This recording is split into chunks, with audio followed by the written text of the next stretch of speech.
to submit statements, extraneous material, and questions for the record, subject to the length limitations in the rules.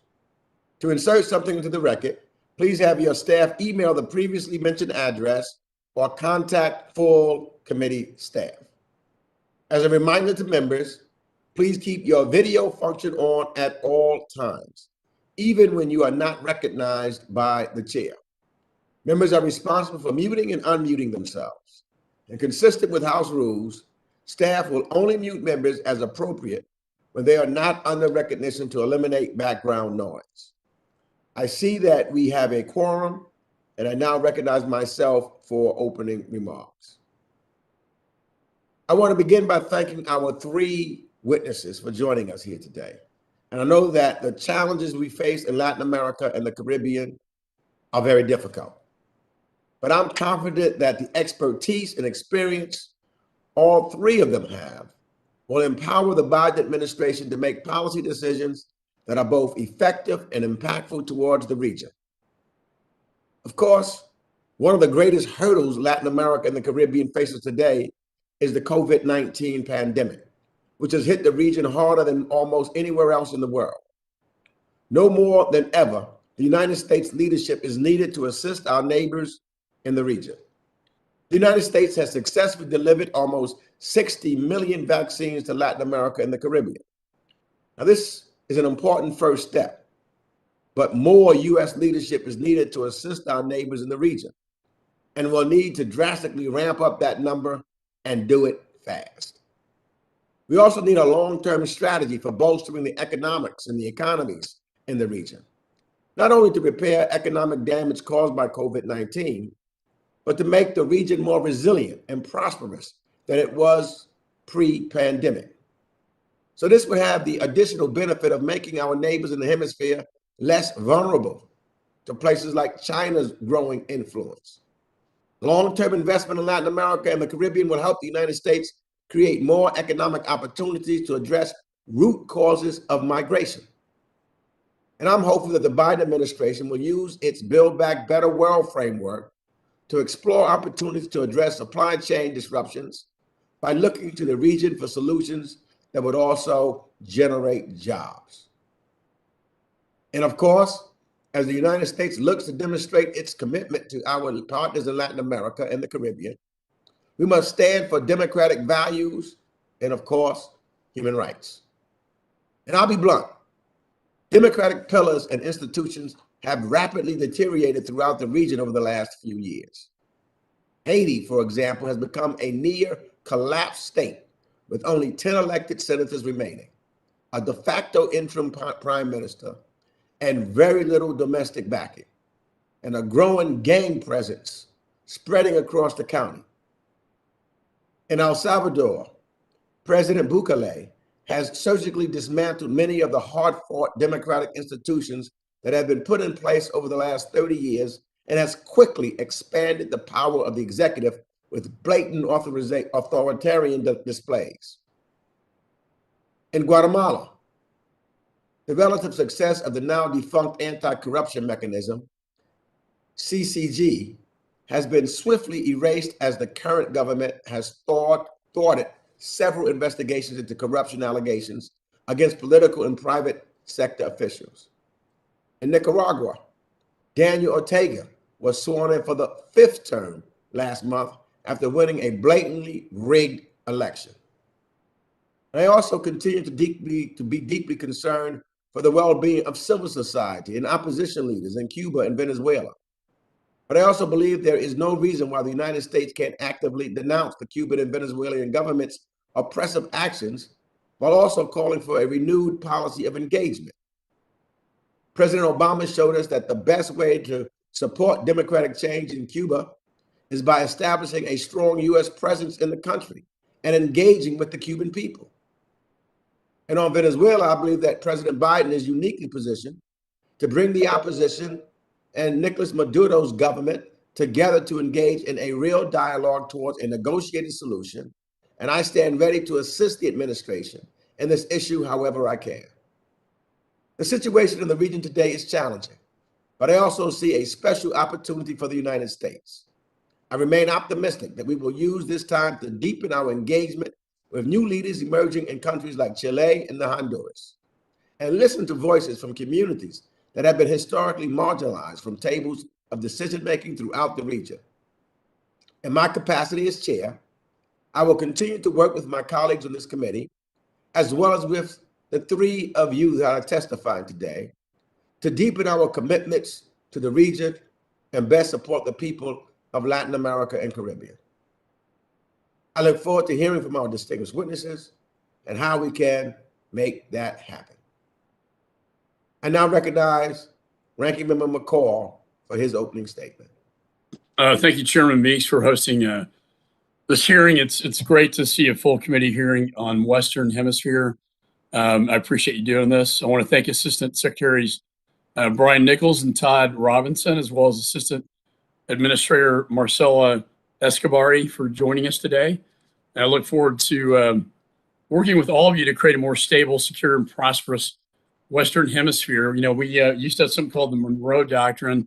It'd be great to have a doctrine called the Western Hemisphere Security and Prosperity Alliance. We have many challenges, obviously, in the hemisphere, one of which is the ongoing crisis at our nation's southern border. I'm from a border state, Texas, probably one of the worst impacted states in this crisis.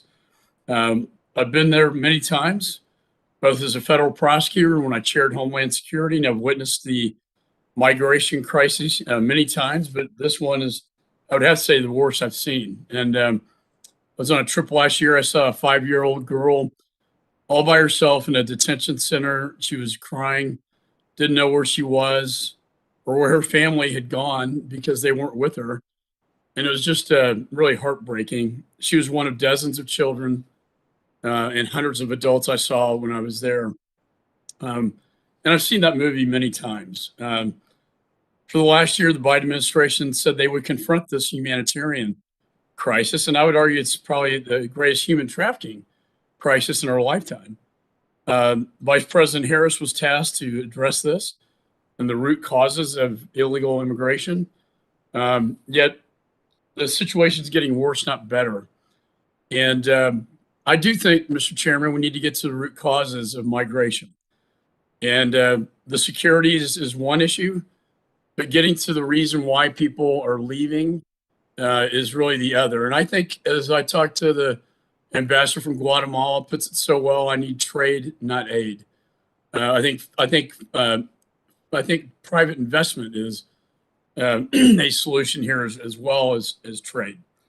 And so I look forward to working with you, Mr. Chairman, and the witnesses on tackling investment barriers and promoting economic development to help reduce the flow of this migration phenomenon.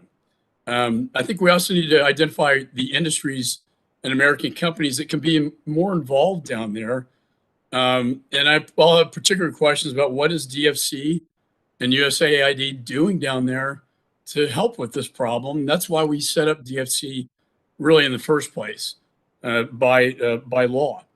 And I persistently called on the administration to bring back policies that were working, like the migration protection protocols. Despite the Supreme Court's ruling, this administration is slow rolling its re-implementation while at the same time working to suspend it again. It's sending a mixed message down there, and it's a problem that we really need to address. I just don't think we can wish this problem away. It's not going to go away until we take very concrete steps. And within this committee's jurisdiction, I think the DFC and USAID can really be a good partner helping with the migration. I'm also worried about expansion of foreign adversaries of the United States in the Western Hemisphere, especially as we talk about our China bill this week, the Chinese Communist Party. As I've said many times, the CCP is a generational threat to the United States. We still haven't seen a substantive or coherent strategy from the administration on how to tackle this one. They're not only, and the CCP is not the only adversary that we see down there. Last year, the Iranian Navy made its its furthest known voyage into the Atlantic to deliver weapons to Venezuela. And while this was thankfully unnecessary, Tehran's previous transfer of military equipment is fueling an already unstable situation in Venezuela. We know that Russia and China and Iran are all in the hemisphere. Maduro's activities, his wine activities, are getting worse, and his humanitarian crisis down there and security crisis continues. They are unlawfully detaining 9 Americans as well, including people from my home state of Texas, on bogus charges. And I met with their families and have seen their anguish and their fear for their loved ones. And we need to get them out.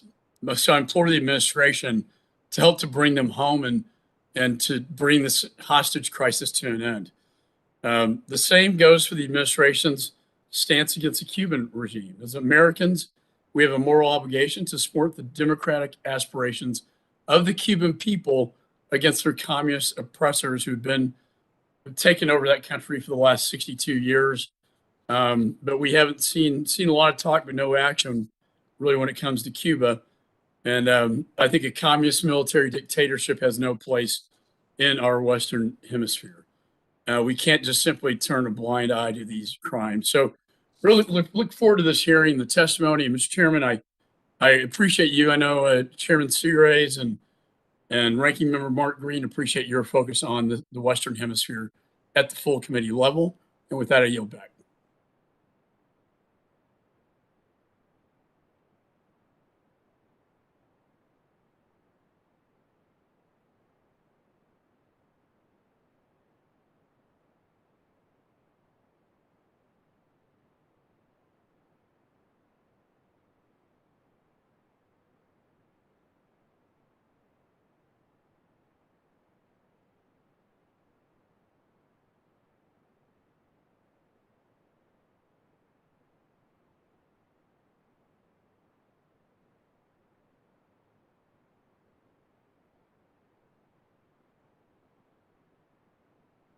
Chairman, we lost voice. I now turn to Representative Segraves, who's the chair of the Western Hemisphere Civilian Security, Migration, and International Economic Policy Subcommittee for 1 minute. Thank you, Chairman Meeks, for calling this important hearing today. First, I want to congratulate Assistant Administrator Escobari and Assistant Secretary Robinson on your successful confirmation. And it's good to see you again, Assistant Secretary Nichols. This is a very challenging moment for Latin America and the Caribbean. According to the United Nations, the region's extreme poverty rate has grown to a level not seen in 27 years due to the COVID pandemic. Because of the school disruptions, more than 7 million Latin American children are at risk of growing up unable to read proficiency. I'm also deeply worried about the health of the region's democracies. During the pandemic, the region's 3 dictatorships have become more repressive, and other governments have worked to undermine democratic institutions and restrict citizens' basic rights. I believe now is the time to demonstrate that this region is truly a priority for the United States. The upcoming Summit of the Americas provides a great opportunity to do exactly that. As chairman of the Western Hemisphere Subcommittee, I look forward to working together to support our partners in Latin America and the Caribbean as they rebuild their economies and their democracy. Thank you, Chairman, for holding this hearing. Thank you, Chairman Segraves. I now recognize Ranking Member Green for 1 minute. Thank you, Chairman Meeks and Ranking Member McCall, and of course, my good friend, Chairman Segraves. I want to thank our witnesses too for being here today. As the ranking member of Western Hemisphere Subcommittee, I am glad we're holding this hearing. For far too long, the United States foreign policy has neglected this critical region, with China expanding its malign influence, illegal migration skyrocketing, and the rising tide of authoritarianism in Latin America. It's my passion to help reorient U.S. foreign policy towards these challenges. The subcommittee recently held a hearing on the Biden administration's priorities for Latin America, and at this hearing, we discussed priorities, both mine as ranking member and Chairman Sira's, such as addressing the root causes of migration, increasing economic opportunity through nearshoring, confronting the Chinese Communist Party, combating narco traffickers, and standing up to dictators like those in Venezuela, Cuba, and Nicaragua. I do want to let everyone know we plan to drop the nearshoring bill this month. It's completed, and I want to thank my colleagues on both sides of the aisle for providing just incredible input. This is going to be a real plus for the region, and of course help us use DFC to decouple from China, create economic opportunity in Latin America, and jobs that will hopefully decrease pressure on our southern border. I look forward to hearing from our witnesses today on how the Biden administration is addressing the challenges facing the Western Hemisphere. Thank you, Mr. Chairman, and I yield. Thank you, Mr. Green. It's now my honor to introduce our witnesses. We're pleased to have with us Brian Nichols, who serves as Assistant Secretary for the Western Hemisphere at the State Department. Assistant Secretary Nichols has previously served the United States as the United States Ambassador to Zimbabwe and Peru. And prior to serving as ambassador, he was the Principal Deputy Assistant Secretary of State for International Narcotics and Law Enforcement Affairs. We're also pleased to have Mr. Todd Robinson, the Assistant Secretary for the Bureau of International Narcotics and Law Enforcement Affairs, on our panel today. Assistant Secretary Robinson is a career diplomat who has served as Chargé d'Affaires in Venezuela, as well as Ambassador to Guatemala for 3 years. And lastly, but by far not least, we're joined also today by Marcela Escobari, who serves as the USAID Assistant Administrator for Latin America and the Caribbean. Last month, Assistant Administrator Escobari was sworn in as Assistant Administrator, a role she has already served in under the Obama administration. So I want to thank all three of you for being here today, and I look forward to hearing your testimony. Without objection, your prepared written statements will be made part of the record. I now recognize the first witness, Mr. Nichols, Assistant Secretary Nichols, for 5 minutes. Chairman Meeks, Ranking Member McCall, distinguished members of the committee, I welcome the opportunity to testify regarding the administration's priorities in the Western Hemisphere. This is a pivotal moment for our hemisphere. President Biden will host the 9th Summit of the Americas on June 6th to 10th in Los Angeles. As the only meeting of leaders from across the Americas, the summit serves as the most important forum to address our region's shared challenges and opportunities.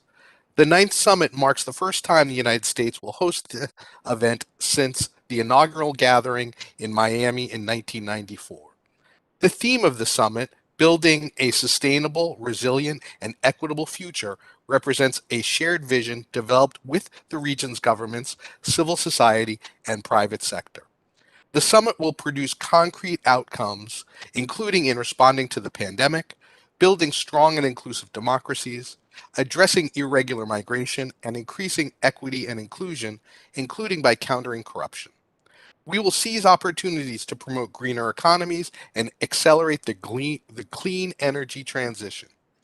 The people of the Americas want effective and accountable governance. Input from civil society, the business community, and marginalized groups will help ensure our summit priorities respond to the needs of all our hemisphere's citizens. Our efforts will place a particular focus on supporting the nations of the Caribbean, which face grave risks from climate change. Respect for democracy and human rights underpins our foreign policy in the Americas. We will build on the commitments made in December 2021 at the Summit for Democracy. 27 Western Hemisphere countries participated in that summit. We will work with hemispheric leaders to fulfill the promise of the first Summit for Democracy and transform 2022 into a year of action as we come together for the Summit of the Americas and ahead of Summit for Democracy 2. 20 years after approval of the Inter-American Democratic Charter, we have more work to do to strengthen democracy in the region. Too many ordinary citizens have seen their governments fail to meet their aspirations for a better future. As we have seen too many times, governance failures put countries on a dangerous path that can ultimately put democracy itself at risk. As we work to build a more democratic and inclusive Americas, we know that nations from outside our region seek to undermine democracy, exploit national resources, evade sanctions, and leverage state-dominated businesses to extend their malign influence. Using the full range of policy tools, we will put forward accessible alternatives to ensure that partner nations can choose their own democratic and free market path forward without submitting to outside pressure. The administration's Build Back Better World B3W initiative will play an important part in the region's recovery, promoting the highest labor, environmental, social, and technical standards. Transparent, sustainable investments that respond to our partners' infrastructure needs will provide a strong foundation for their societies to grow and prosper. The B3W initiative will help demonstrate that democracies can deliver for their people. Once again, Haiti struggles with grave humanitarian and security challenges, as well as political turmoil. Authoritarian regimes still oppress people in Cuba, Venezuela, and Nicaragua. In Northern Central America, we see an erosion of democratic norms and institutions. We will redouble our efforts to address those challenges. In a hopeful sign, following an election with record voter turnout, Vice President Harris led a delegation to the January 27th inauguration of President Xiomara Castro in Honduras, where we will help the new government deliver on the aspirations of the country's voters and strengthen democratic principles. We place our commitment to diversity and inclusion at the center of our efforts. In Colombia, we have invested unprecedented resources to promote racial and ethnic inclusion, including the launch of a $60 million USAID program that will support economic, political, and social inclusion, the largest program of its kind in the world. We and our Colombian partners agreed to resume our dialogue on the U.S.-Colombia Action Plan for Racial and Ethnic Equality, CAPRI. Our next meeting will focus on advancing the Peace Accords ethnic chapter. Our U.S.-Brazil Global Human Rights Working Group will include multilateral and bilateral engagements on the rights of people of African descent and indigenous peoples. The 2021 roadmap for a renewed U.S.-Canada partnership calls for support for underserved communities and advancing diversity and inclusion. President Biden and his Canadian and Mexican counterparts agreed during the November 2021 North American Leaders Summit to a North American Partnership for Racial Equity and Inclusion to advance the Trilateral Working Group on Violence Against Indigenous Women and Girls. They also pledged a trilateral commitment to the Global Equality Fund to protect LGBTQ+ human rights. Chairman Meeks and Ranking Member McCall, thank you again for the opportunity to testify. I look forward to your questions. Thank you. Thank you, Secretary Nichols. I now recognize Assistant Secretary Robinson for 5 minutes. Chairman Meeks, Ranking Member McCall, distinguished members of the committee, thank you for the opportunity to testify before you today regarding INL's efforts to advance the United States priorities throughout the Western Hemisphere. Together with our interagency colleagues, INL works to combat international crime across the region by bolstering the rule of law, uprooting corruption, strengthening the capacity to confront transnational criminal organizations, and deterring the production and trafficking of illicit drugs. INL's foreign assistance programs have evolved well beyond our original drug supply reduction role to now engage the entire spectrum of criminal justice institutions. We work with interagency partners as well as U.S. state and local experts, academia, and civil society to promote efficient and accountable criminal justice systems through support to partner nation law enforcement, judges, prosecutors, forensic experts, and correctional institutions.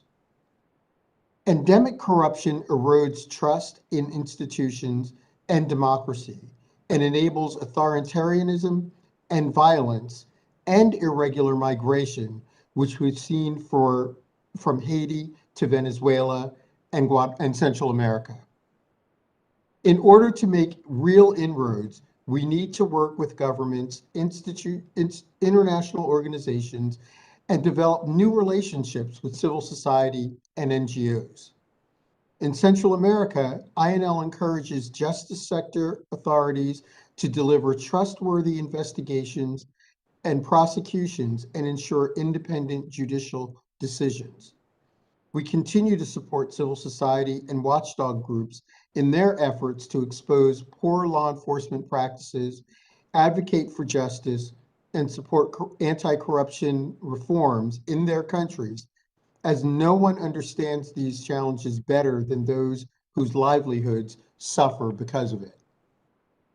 In Nicaragua, government attacks on the free press are a daily occurrence. INL helps independent media and journalists carry out data-driven investigations into issues of crime, corruption, and transparency. The reporting conducted by INL partners exposes the regime's corruption and human rights abuses and informs Nicaraguans of ways that the ruling party manipulates them. INL assistance works to build transparent institutions capable of earning their citizens' trust.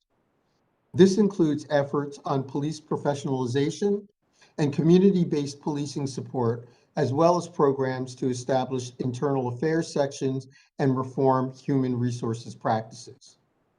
In the Dominican Republic, we upgraded the National Police Technology Platform, resulting in improved oversight and discipline and advances in recruit education and training systems.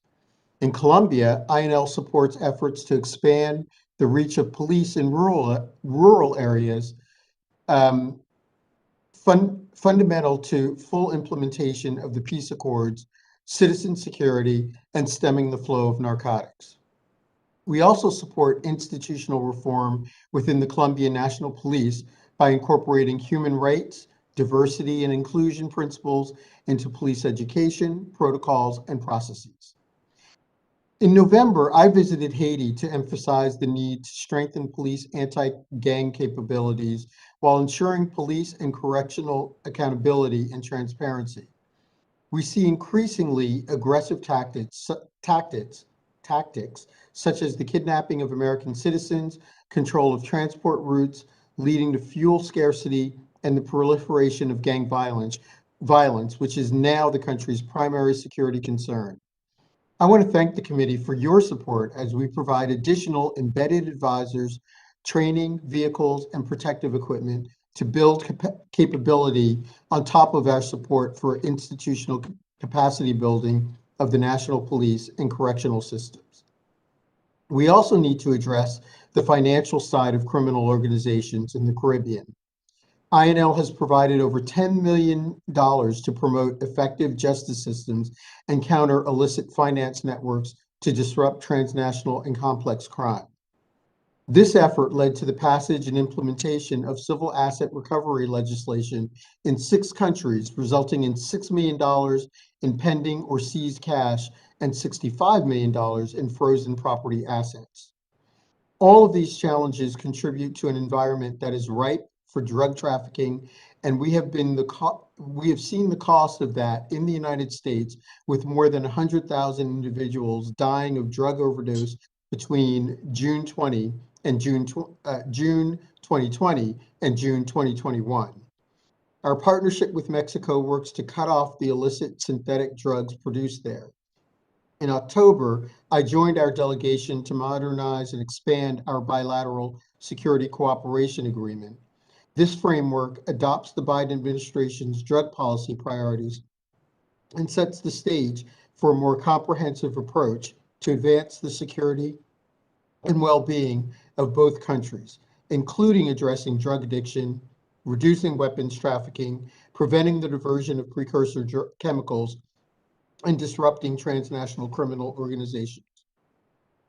Mr. Chairman and Ranking Member, the challenges facing the region today are immense, and I cannot underestimate the importance of our partners' political will and commitment to democratic principles. The best resourced interventions will not succeed if all are not equally committed to combating these challenges. Thank you, and I look forward to your questions.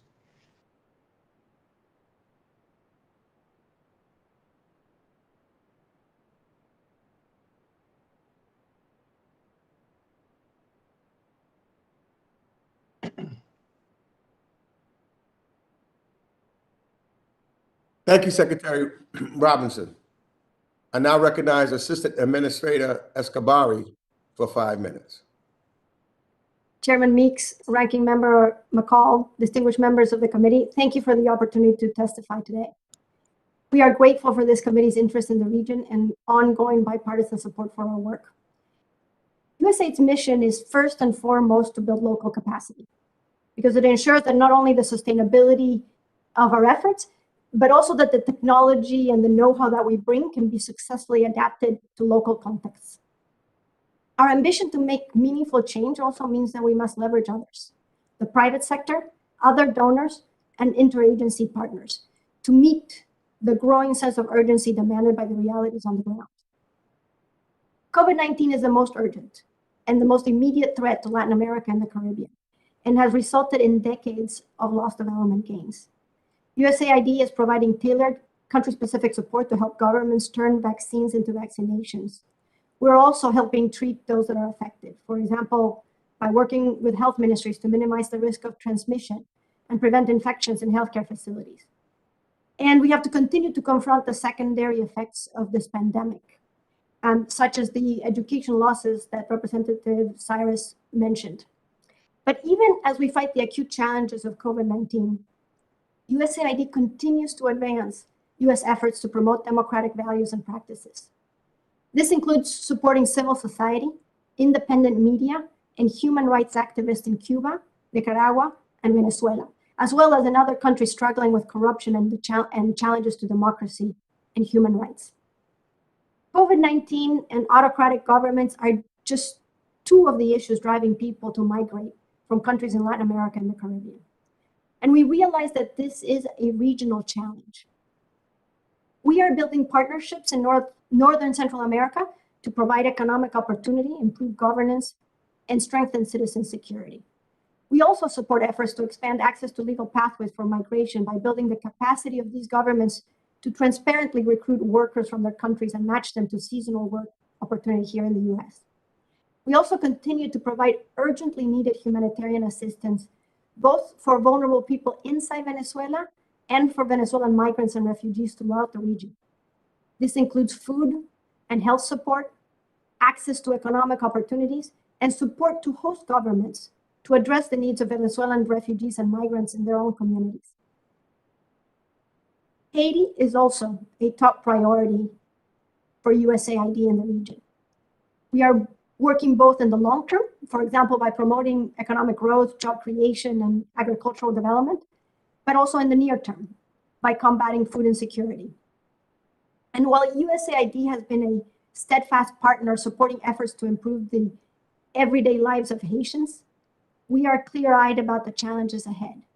We recognize that long-term stability and prosperity will not be achieved until the root causes of Haiti's current security, political, and economic challenges are addressed. Let me briefly turn to climate change. As the threats of climate change increase, it has become clear that new and innovative strategies are needed to sustain people's livelihoods, to protect the region's environmental assets, and to conserve biodiversity. As part of our current climate change work, we seek new approaches and partnerships, from working with indigenous communities to partnering more with the private sector, to help create a new sustainable economic model for the region. Lastly, a key part of our work in the region is to strengthen disaster response and deliver humanitarian assistance. Just in 2021, USAID provided more than $220 million in humanitarian assistance in response teams in El Salvador, Guatemala, Honduras, and Haiti. And even as we respond to disasters, USAID works year-round to reduce the risk and impact of future disasters throughout the region. To end, let me end where I started. In all of our work, USAID should seek to empower local people to take charge of their community's development. To that end, Administrator Power announced Centro America Local, a 5-year, $300 million initiative to empower local organizations in El Salvador, Guatemala, and Honduras to address the drivers of irregular migration to the United States. And both as implementers and as the focus of our programming, we are also promoting inclusion of traditionally marginalized groups. I will end here, except to say that we welcome your engagement and partnership on these issues and all of our work in the region. Thank you, and I welcome your questions. Thank you for your testimony. I want to thank all three of you actually for your testimonies. I'll now recognize members for 5 minutes each, and pursuant to House rules, all time yielded is for the purposes of questioning our witnesses. I'll recognize members by committee seniority, alternating between Democrats and Republicans. Please note that I will be strictly enforcing the 5-minute time limitation for questioning. And I'll start by recognizing myself for 5 minutes. As chairman of this committee, I've made it a priority to strengthen Congress's ties with our partners in the Caribbean. And last year I was proud to host a virtual CARICOM roundtable as well as mark up the bipartisan Caribbean Basin Security Initiative Authorization Act to strengthen the important security partnerships we have with several countries in the Caribbean. Assistant Secretary Robinson, can you discuss the ways in which CBSI has addressed growing security concerns throughout the Caribbean, and what else can we do to enhance this multilateral relationship? Then I'll go to Assistant Secretary Nichols and Assistant Administrator Escobari. How else can the Biden administration work to deepen our partnerships and shared interests with Caribbean nations? Chairman Meeks, thank you so much. That's a very good question. CBSI has been one of our most successful and one of our most important programs, regional programs, to help the Caribbean face the onslaught of transnational organized crime. What we've noticed is over the years is that criminal organizations will move from region to region. They go from Mexico into Central America to the Caribbean and back again. And if we don't help our Caribbean neighbors focus on the issues that are affecting them, then we endanger ourselves here in the United States. Over the years, the United States has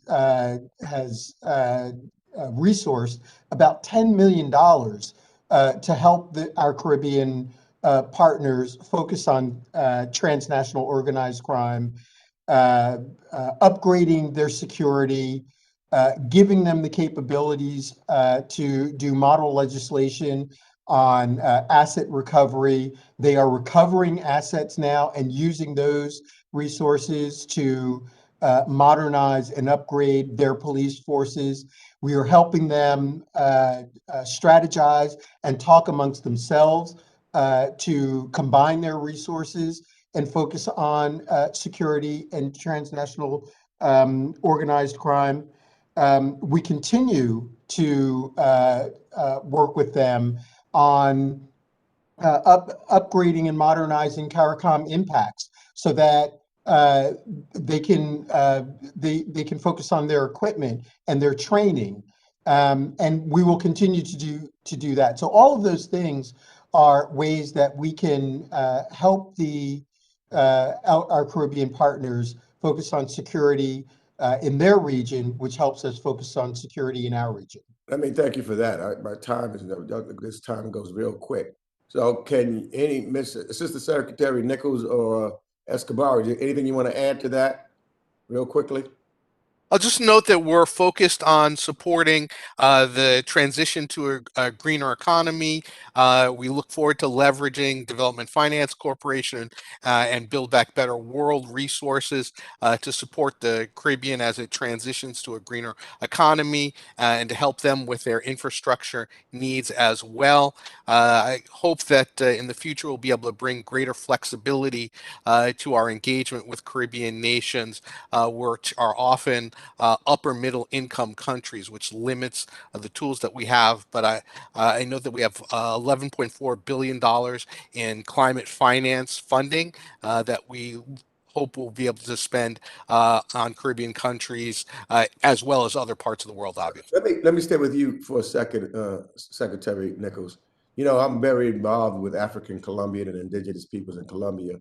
Is there more you want to say about the ASIP program? And I would like to hear more on the current iteration of this program and how USAID is implementing partners. I want to tie her in and incorporating lessons learned from the previous 5 years of ASIP.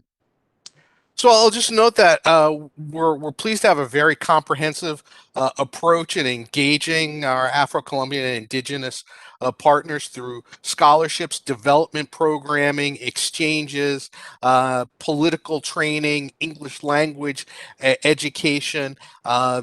They're key partners for us and key for the future of Colombia. I'll be going to Colombia again shortly and look forward to engaging with them. As I mentioned in my testimony, the next phase of our dialogue with the Colombian government is going to include this topic in particular and how it relates to the peace agreement signed in 2016.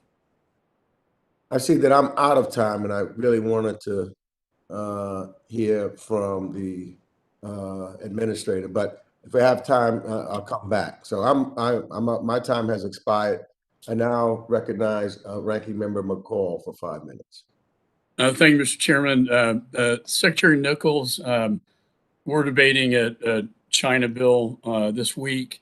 Very concerned about the malign influence of the Chinese Communist Party in our own hemisphere and their aggressive Belt and Road Initiative, debt trap diplomacy, and the influence seems to be growing, not shrinking.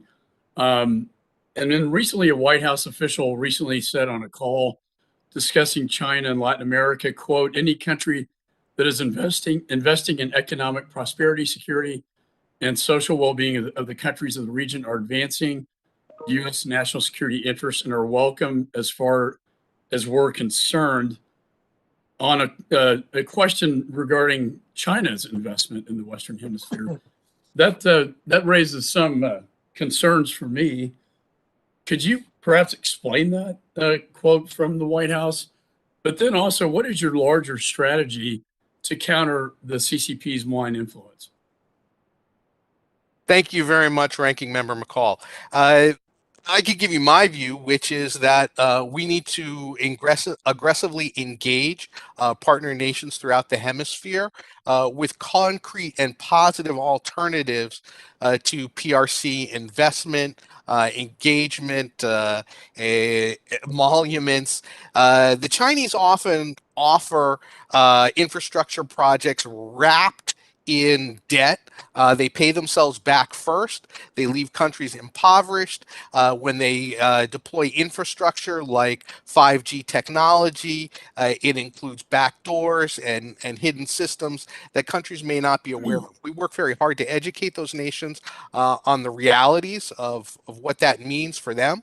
We're working hard to deliver development and infrastructure financing alternatives for those countries using the full range of bilateral and international financial institution tools. And we're engaging in vigorous diplomacy to ensure that those countries that currently recognize Taiwan continue to appreciate the benefits of doing so. And I've been proud to participate in that effort. In the interest of time, I'll stop there, sir.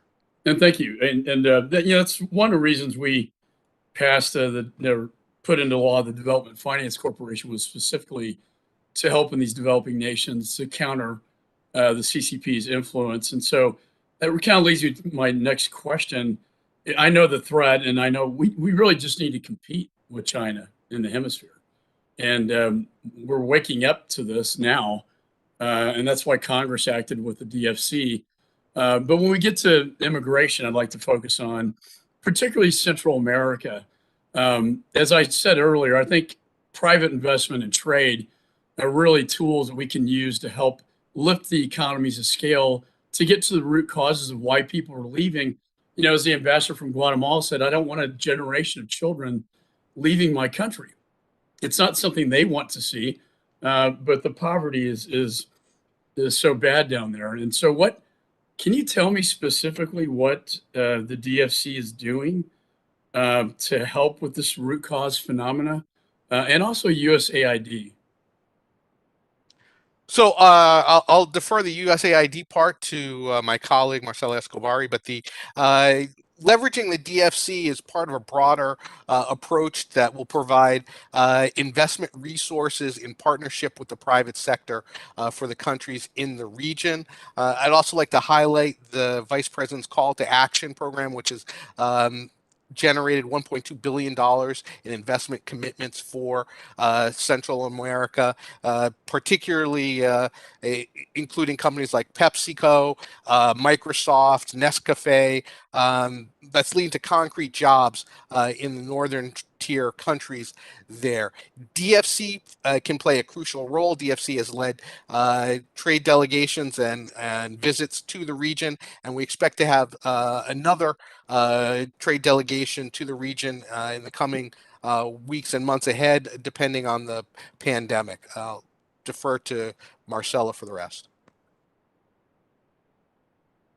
No, thank you. And to add to what my colleagues have said, I think you're absolutely right that outside of autocratic governments like Venezuela and Nicaragua that are driving a lot of the migration in massive numbers, it is economic opportunity and bringing jobs to the region what's going to make the biggest difference.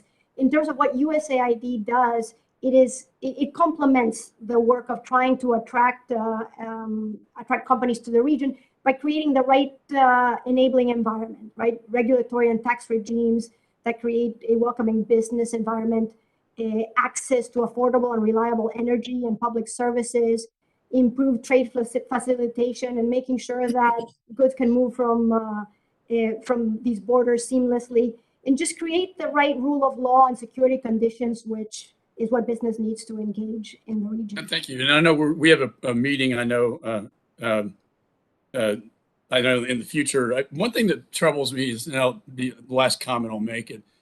The DFC seems to be putting now a priority on just green energy and gender, which I understand the intent behind that. But when you're going into developing nations, particularly impoverished and developing nations, sometimes we've heard this from African nations and Latin American that they do, and when it comes to energy, to make this transformation to green is not really clear-eyed nor realistic in my view, and I think that's something that should be examined. Gentleman's time has expired. I now recognize Representative Brad Sherman of California for 5 minutes. Thank you, Mr. Chairman, and thank you for holding this important hearing. I look forward to the Summit of the Americas taking place this June.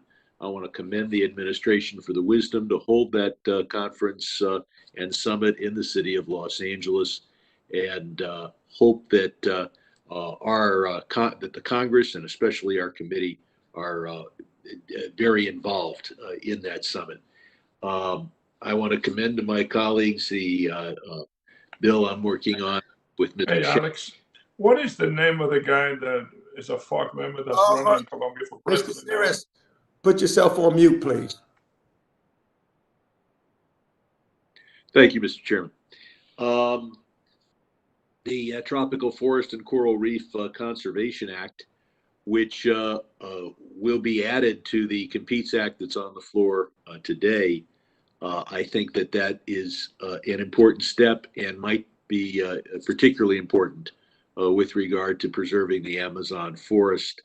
And with a focus on that, my first question is about Brazil. Assistant Secretary Nichols, the U.S.-Brazilian cooperation on economic and security issues has increased over recent years. Many observers have been concerned with President Bolsonaro's erosion of democracy and human rights in Brazil and his environmental policies that threaten the Amazon that I just mentioned. What is your assessment of the state of democracy and human rights in Brazil? To what extent is Brazil making progress toward meeting its Paris agreement commitments. Thank you very much, Congressman Sherman. Brazil is a strong and important partner for us in the region and globally. They're currently a non-permanent member of the Security Council, and we're working with them closely on a broad range of issues. Special Envoy for Climate Change, Kerry has been engaged actively with his Brazilian counterparts to support robust and strong climate commitments from the Brazilian government ahead of COP26 in Glasgow. We were able to achieve, I think, much stronger commitments from the Brazilian government than anyone would have expected, and they are working hard to implement them. Brazil has a robust and well-developed democracy. They're going into elections later this year, and we expect that those elections will be free, fair, and transparent.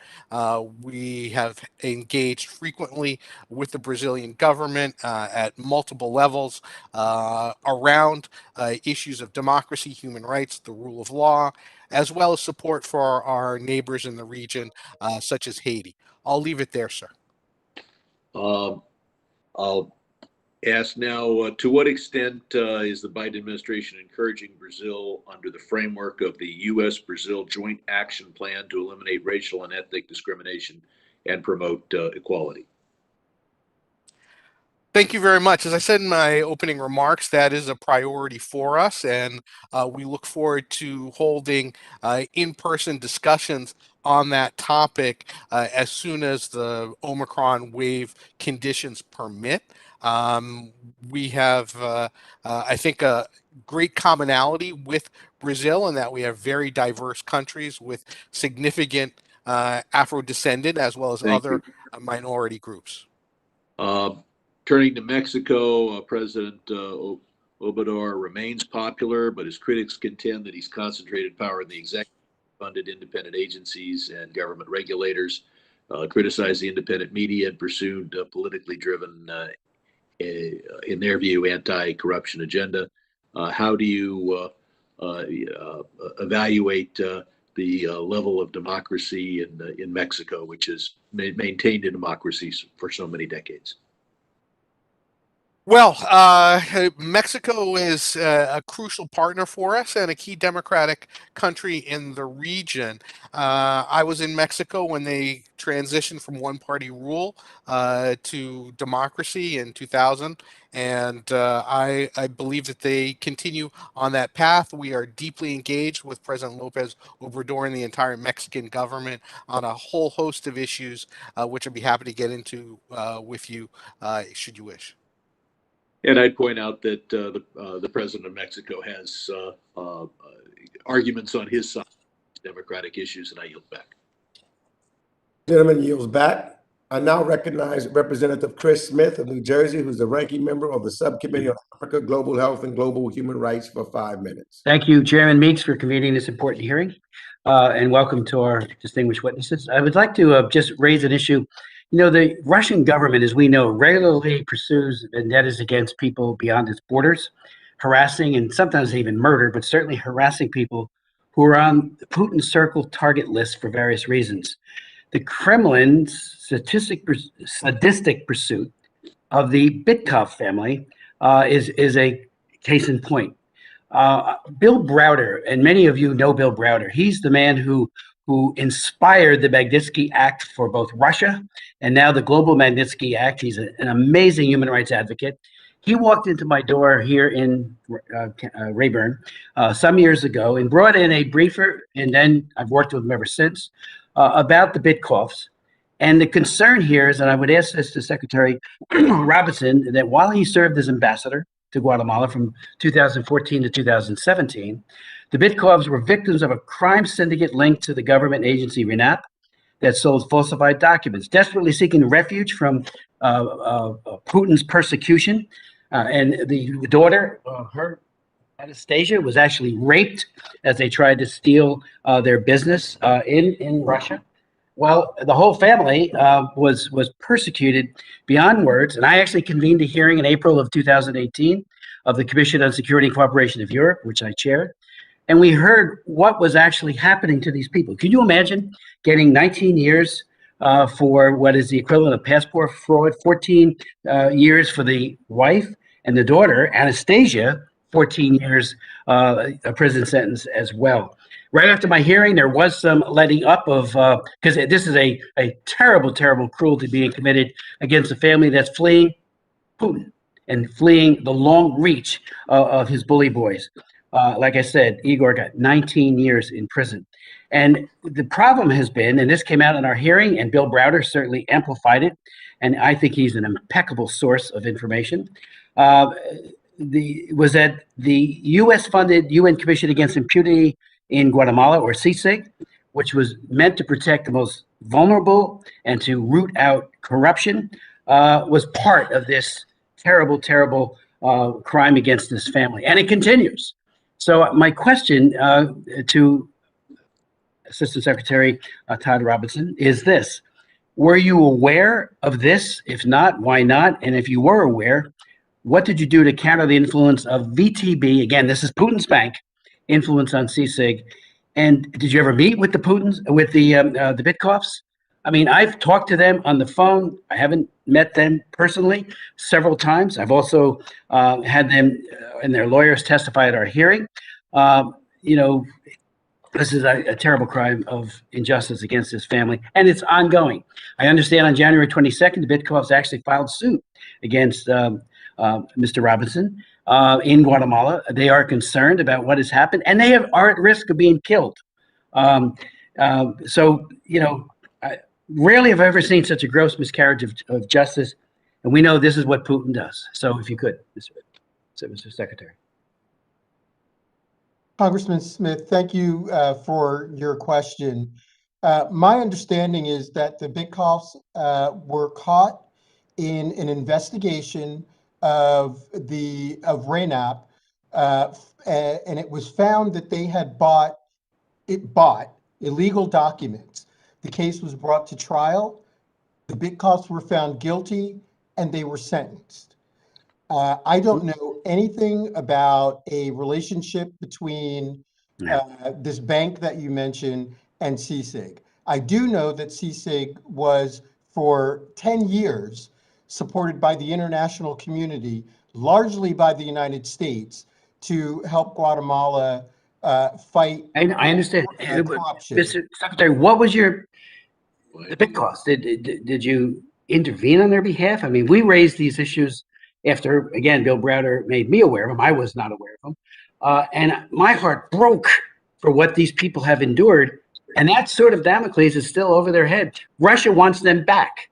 And once they go back, if they're ever sent back, they will be killed. They'll certainly go to the gulag for the rest of their lives. And again, the young daughter, Anastasia, when she was 14 years old, even younger, was raped in order to get the Bitkoffs to sell their company for pennies on the dollar or on the ruble to Putin. I mean, this is classic what they do. And it played out in horrifying details. It all came out in our hearing. There's been a number of Wall Street Journal articles on this as well. Did you ever meet with them? The Bitcoin time has expired. I now recognize Representative Sir, Congressman, can I answer the question? Sure. It's up to the chairman. Very simply, I did not meet with the Bitkoffs. Okay. Representative Albio Ceres, Chairman of the Subcommittee on the Western Hemisphere, Civilian Security, Migration, and International Economic Policy, you're now recognized for 5 minutes. Thank you, Chairman. I apologize. I didn't realize I had my mic open before, but I want to thank you for holding this hearing. With everything that's going on in the world, this part of the world is just as important as what's going on someplace else. You know, I have a couple of pet peeves that bother me about this region. First of all, I should say that we should really work together with Costa Rica, Panama, and Dominican Republic, because they have just have an alliance that are working together, and these are some of the strongest democracies in the region, and it's nice to see that they're working together. But then I turn around to Nicaragua. They're having trials this week about 40 people that were against Ortega. Amazing to me that the IMF gave them $340 million to a country that all they do is oppress people and destroy democracy. Cuba, you know, they have over 700 people in jail because the people decided to protest. There are some 15 and 16 and 17 years old that are in jail. And, you know, it just doesn't seem to have any consequences. These countries, what they do, you got El Salvador turning the country Bitcoins. What is a country like Salvador doing with Bitcoins? Give me a break. I don't even know what it is, and they're playing around with it. And then the other thing that just bothered me the last few days is you have the Pope meeting with Petro, a member of M19, a group that killed and, you know, in Colombia and so forth. So I don't know what's going on around in this region, but we better focus on this region. We better focus on this region because we're going to lose it. I certainly worked with my friend Mark Green on the bill offshoring. I think that's a fresh start to this. But somewhere along the line, countries like Nicaragua, they have to pay a price. You can't have, we contribute to the IMF. You can't have them turning over $340 million. And then what they do is what they beat on people. So I don't know how you're going to approach this, but, you know, and somebody should send a letter to the Pope. This guy was a terrorist, at least a letter. So can you address some of that stuff?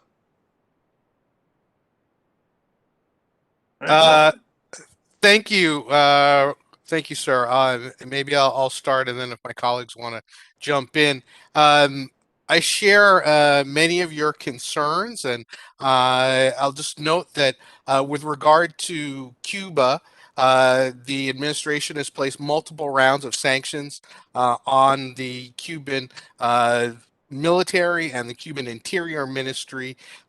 Among those 700 political prisoners who are wrongly jailed for trying to exercise their basic rights, are many, many children who have been sentenced to 8 and 10 years in prison under harsh conditions, and is a shocking abuse of human rights. In Nicaragua, there are dozens of opposition political figures who are currently in jail and had trials just began, I believe, at the end of last week against some of these people, and they too have received harsh sentences. They've been imprisoned under just horrific conditions without adequate food, access to light. I don't have too much time. You know, I appreciate always talking to you and meeting with you. But my question is, there are no consequences for places like Nicaragua.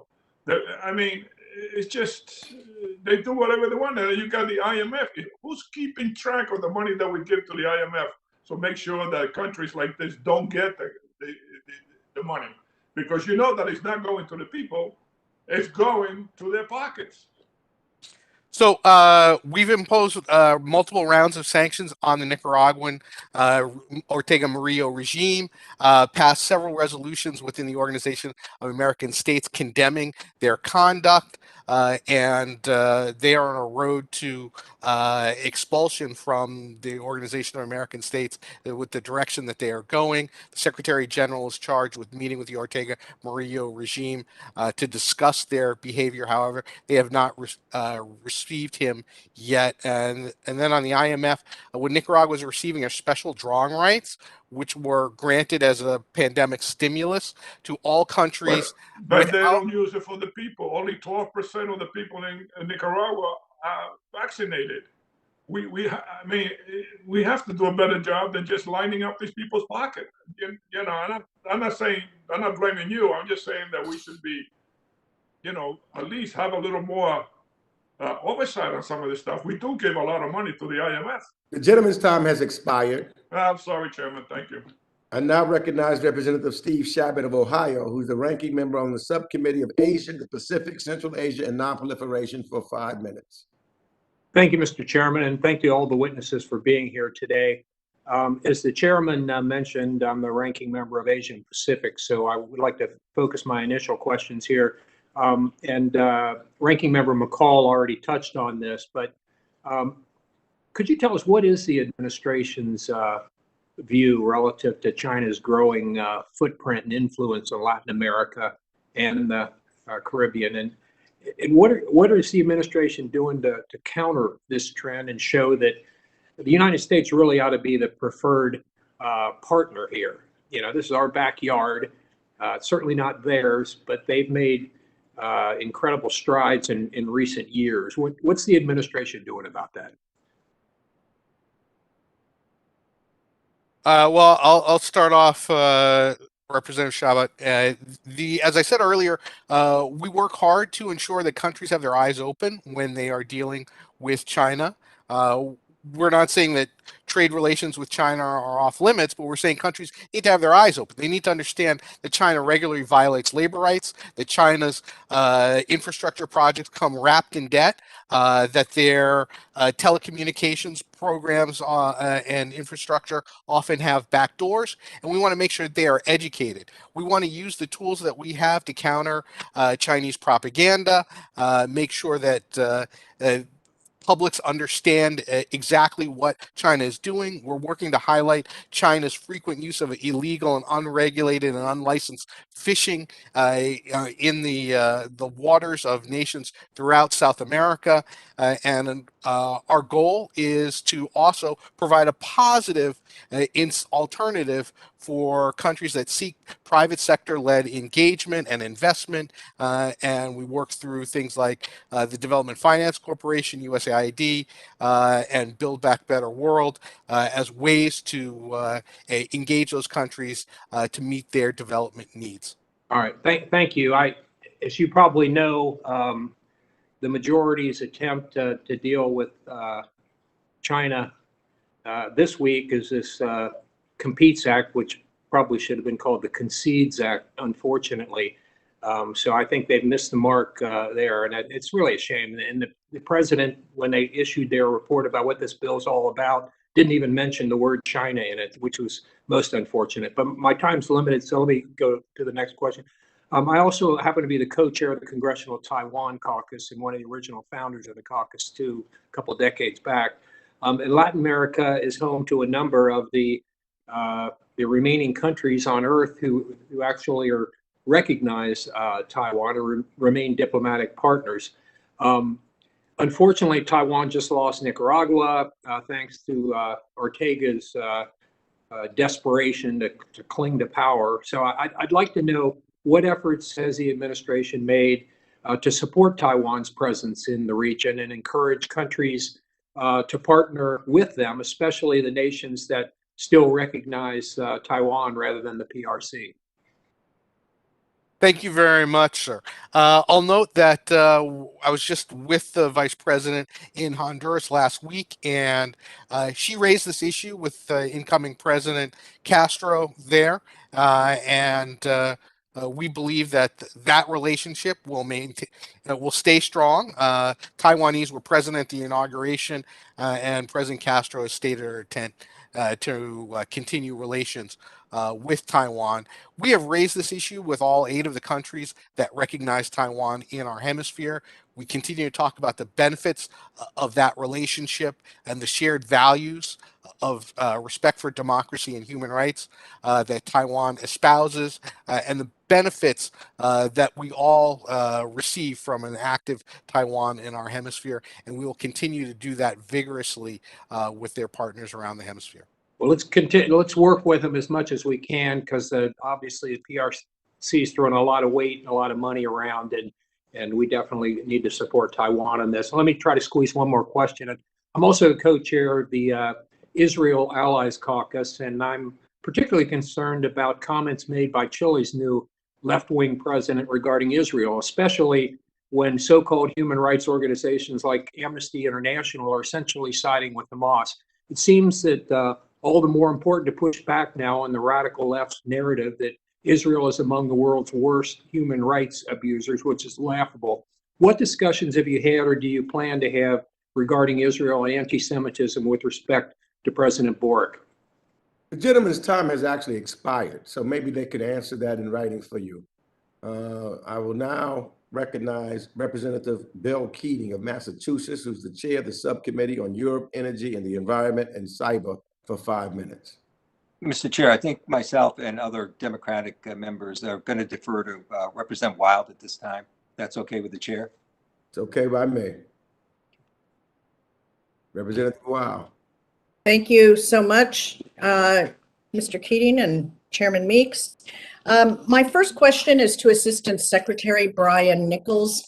Secretary Nichols, Bolsonaro, the president of the world's fourth largest democracy, Brazil, is, according to public polling, likely to lose next year's presidential election. However, President Bolsonaro has stated that I have three alternatives for my future: being arrested, killed, or victory. He has made baseless claims that Brazil's electronic voting system produces widespread fraud, despite having won a presidential election in 2018 thanks to that very system. He has repeatedly threatened the separation of powers, rallying his supporters against the Supreme Court and the country's Congress with highly charged language, suggesting a military coup. And Bolsonaro has suggested that he may not accept the results of an election under the current voting system. I don't think I need to mention the troubling parallels with what happened here in the United States and continues to happen here in the United States. What will be the administration's approach if, as expected, Bolsonaro loses the 2022 presidential election and refuses to accept the result?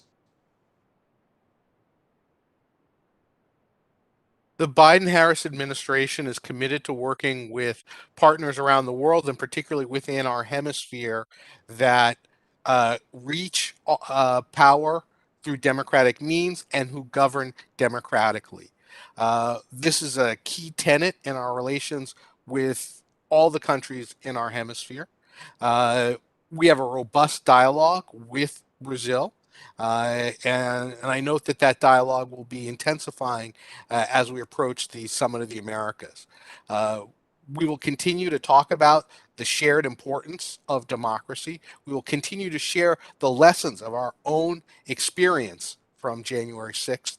And we will continue to work to support democracy with all our partners, and that includes Brazil. Well, thank you for that. But I do have a question. You mentioned the Summit for Democracy, and I'm wondering why Brazil was invited to that summit while other countries under growing authoritarianism, like Hungary, were not.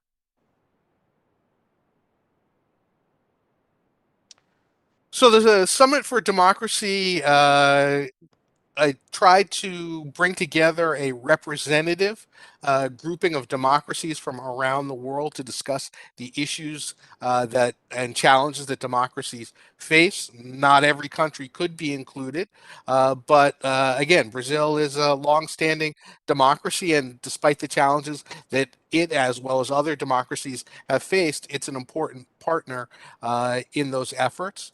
I believe that as we go forward, this robust discussion of how to strengthen democracies in multiple fora will continue.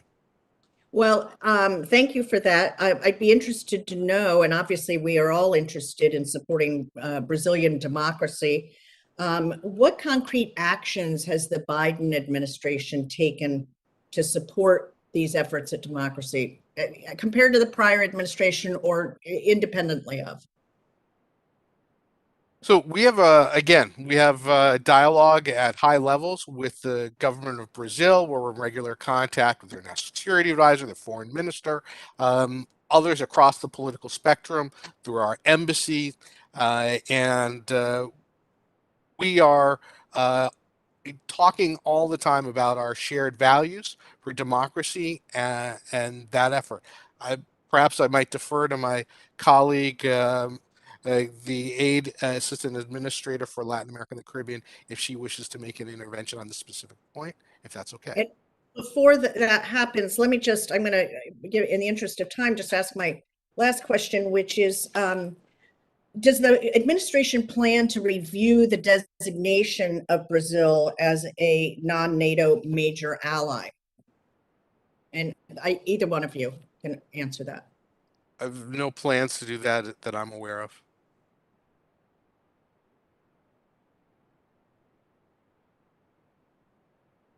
And Ms. Escobari, did you want to add anything to the prior answer? Sure, Representative. Just to say that, democratic backsliding takes different forms, and at USAID we try to adjust our approach depending on the context, right? Nicaragua, closing dramatically quick. In El Salvador, we've tried to shift aid. In Honduras, we're trying to open, a helping hand, hoping that this new government will combat corruption, and we hope to do that expeditiously throughout the region as these risks continue to change. Gentlelady's time has expired. Thank you, I Mr. now Chairman. recognize Representative Scott Perry of Pennsylvania for 5 minutes. Thank you very much, Mr. Chairman. Assistant Secretary Robinson, would you say that poverty, failed governance, corruption in Guatemala potentially leads to more illegal immigration into the United States and kind of discourages investment in Guatemala? Would that be fair to say? Congressman Perry, absolutely, that is fair to say.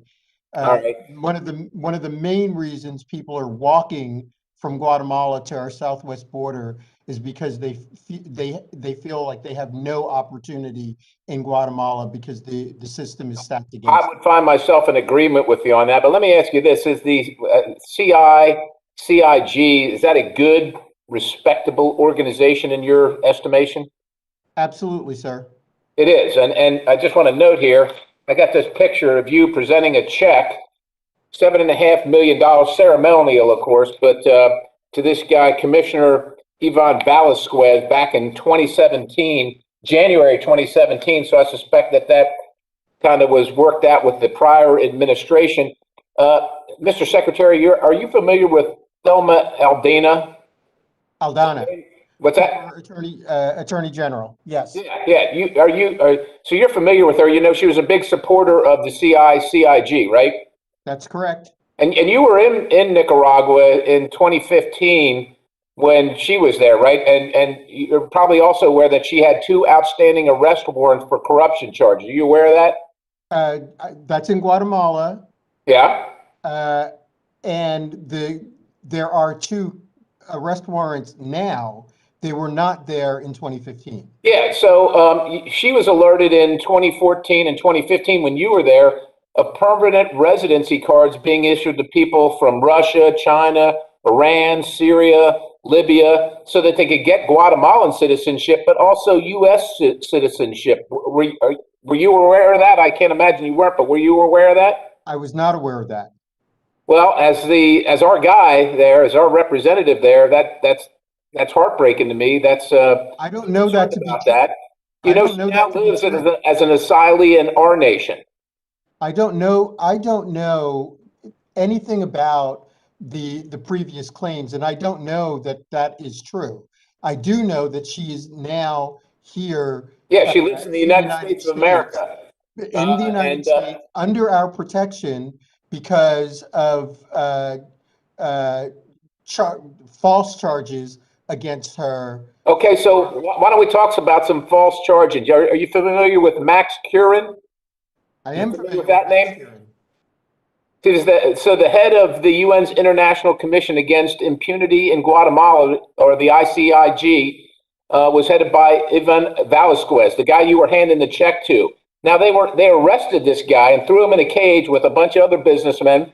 And then after years in court, they could find no evidence of a crime whatsoever. And this is an organization that taxpayer dollars supported, and you say is a good and reputable organization. Do you still stand by that? I do. Okay. And so you got this Igor Bitkov guy that Representative Smith talked about. He was ordered to pledge their fealty to Putin. When they wouldn't, their 16-year-old daughter was kidnapped, drugged, and raped. They had to pay a ransom to get her out. They fled to Guatemala. They went through a law firm to try and get their visas. And then the Russian government and this ICIG worked to get them thrown in prison. How is that? How is working with Putin and Russia's thugs in the United States' best interest? And you were on the ground there when that was happening. CICE did not work for Putin and did not work in Putin's interest. So you're saying the CICIG had nothing to do with it? The Bitkoffs were caught. They were arrested for buying fake documents. They were And tried. then you know they were exonerated. That you know they were tried and they were exonerated by a lower convicted court and when you were there, jailed. right? You know they were exonerated by a lower court until the CICIG worked together with the Russian banks to make sure the Bitcoins were in prison. Do you know that? The Bitkoffs were tried and convicted and put in jail. Well, look, these things are concerning. Along with this final one, it's been reported that you threatened revocation of U.S. visas to members of the Guatemalan Congress regarding your approved candidate for the Constitutional Court, Gloria Porras. Were you aware that she has dozens of legal complaints leveled against her? Do you want me to answer that? Sure. I didn't threaten anyone. I didn't threaten anyone with the loss of their visa. Gentleman's time has expired. I now Thank you, Chair. Representative Bill Keating of Massachusetts for 5 minutes. Thank you, Mr. Chairman. Russia's strategically expanded its influence in Latin America. I mean, they're supporting illiberal regimes like Cuba, Nicaragua, Venezuela among them. They're economically involved on oil and gas industry matters. They're involved in international organizations like BRICS that Brazil also belongs to, along with China. And they're deploying assets strategically there too, warships or Tu-160 bombers at different strategic times. So amid the Ukraine crisis that we have right now, Foreign Minister Ryabkov from Russia said he could neither exclude or confirm the possibility of Russia sending military assets to Latin America in response to U.S. involvement in Ukraine. So just like your thoughts on whether we can expect, whether the U.S. can expect to experience a Russian provocation as the Ukraine crisis continues, and are there expectations that countries there would be receptive to Russian involvement in that respect? I guess Secretary Nichols. Thank you, Representative Keating. While I hesitate to respond to every instance of Russian bluster, let me be clear that efforts to destabilize our hemisphere or to inject conflict from Ukraine to the Western Hemisphere is unacceptable, and we will work with our partners throughout the hemisphere to prevent that. Have you seen instances where, given their involvement in the past, they might be receptive to Russia deployments there? Well, certainly the specific countries that Russia has mentioned, Nicaragua, Venezuela, and Cuba, have hosted Russian elements in the past. And I'll just stress that we as a hemisphere do not accept provocations and those types of prodding by forces from outside our hemisphere are unacceptable. Yeah, I mentioned economic activity between Russia and Latin American countries. Now, if we're in a position to bring forth the sanctions we're talking about against Russia, should they become aggressive and reintroduce themselves into Ukraine, given those existing relationships, are some of these countries in a position to help Russia circumvent the effect of those sanctions that we might impose with our European allies? Well, I'll just note that the types of sanctions that are being discussed are very comprehensive, things that have never been deployed in the past, and they will have economic effects throughout the world, and including on our hemisphere. And we've begun the conversation with our partners around the hemisphere about what that would mean for them. And how important it is for all of us to stand up for the international rule of law. Well, what we know in our own country, that Russia interfered in our elections in 2016 and 2020. And we know they have a history of involvement that way and a continuing history, not just in the US, but in other countries as well. What is the role of Russia in terms of disinformation in the region, as well as any involvement they've had in the last year and a half or so in populist elections? What have you seen from Russia in that respect? Russia is active in working with authoritarian elements and populist leaders and trying to extend their influence. They use various mechanisms to that end. Right, were they involved there, to your knowledge? So they have certainly been involved in deploying things like bots and influence operations in our hemisphere. And we continue to use a wide variety of tools to push back against that, particularly leveraging the Global Engagement Center to brief governments on the things that are going on, to train reporters to identify these types of methods and attacks used to work with civil society organizations to help average citizens and voters better understand the context of the election and the democratic processes they're working in. Yield back. Time has expired. I now recognize Representative Darrell Issa of California for 5 minutes. Thank you, Mr. Chairman. Ambassador Nichols, you were just with the Vice President in Honduras, that's correct? Yes, sir, that's correct. And I'm not asking you to characterize all of the discussions, but for the record, did the Vice President take any significant time to ask about the flight of illegal immigrants into the United States from Honduras? We did have the opportunity to discuss the importance of our cooperation to address migration issues. Yes, Congressman. Well, it's not quite migration issues. That's a little broader. The question is, did she ask for or receive any assurances of the kind of cooperation historically we had during the last administration in repatriating people who had come here illegally? So, yes, Congressman, I'll just note that prior to the election, I met with then candidate Castro.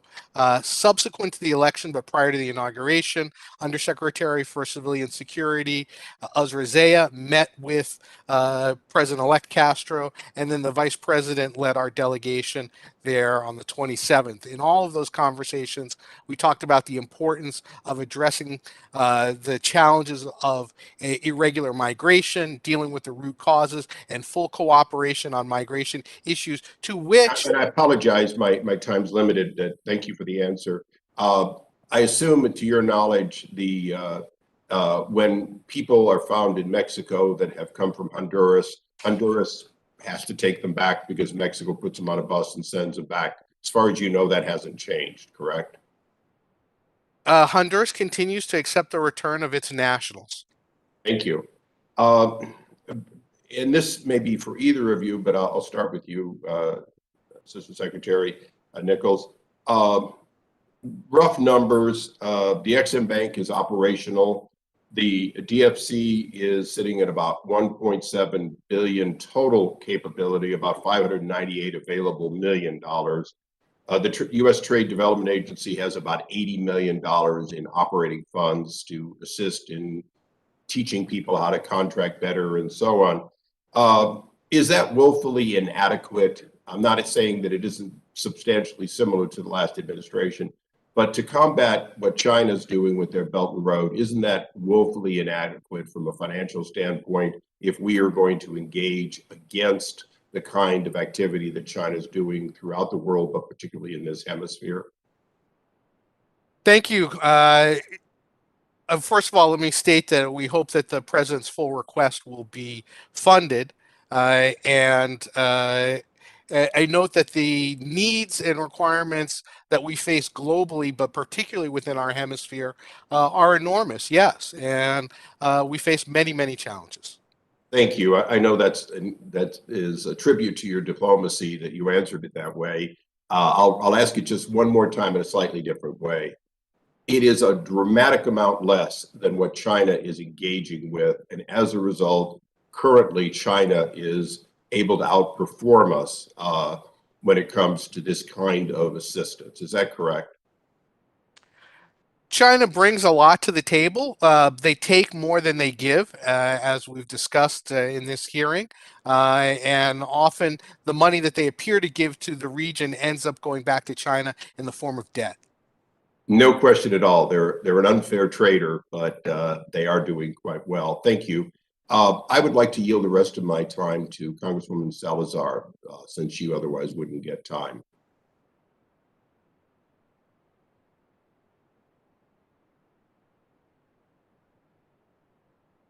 You can unmute. Congresswoman Salazar.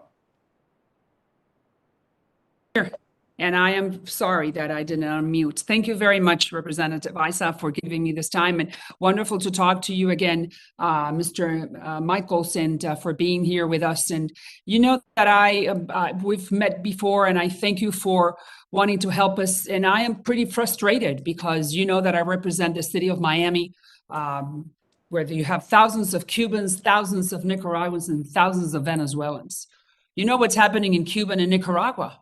Kangaroo courts in Nicaragua. 7 presidential candidates are being trialed, or they're facing trial in this kangaroo courts just for wanting to run for president. What is the Biden administration doing? I don't see this outrage, public outrage from this administration denouncing what Ortega is doing, what Castro is doing. 55 kids less than 18 years old are being tried, and they're facing 30 years in jail just for claiming libertad.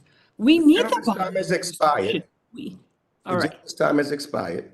I now recognize Representative Jerry Connolly of Virginia, who's the president of the NATO Parliamentary Assembly, for 5 minutes. Thank you, Mr. Chairman, and thank you for holding this hearing. Let me ask, in El Salvador, President Bukele has called the peace agreements that ended the Civil War in 1992 a farce. In Colombia, a signed and ratified historic peace accord back in 2016, ending 52 years of conflict with the FARC.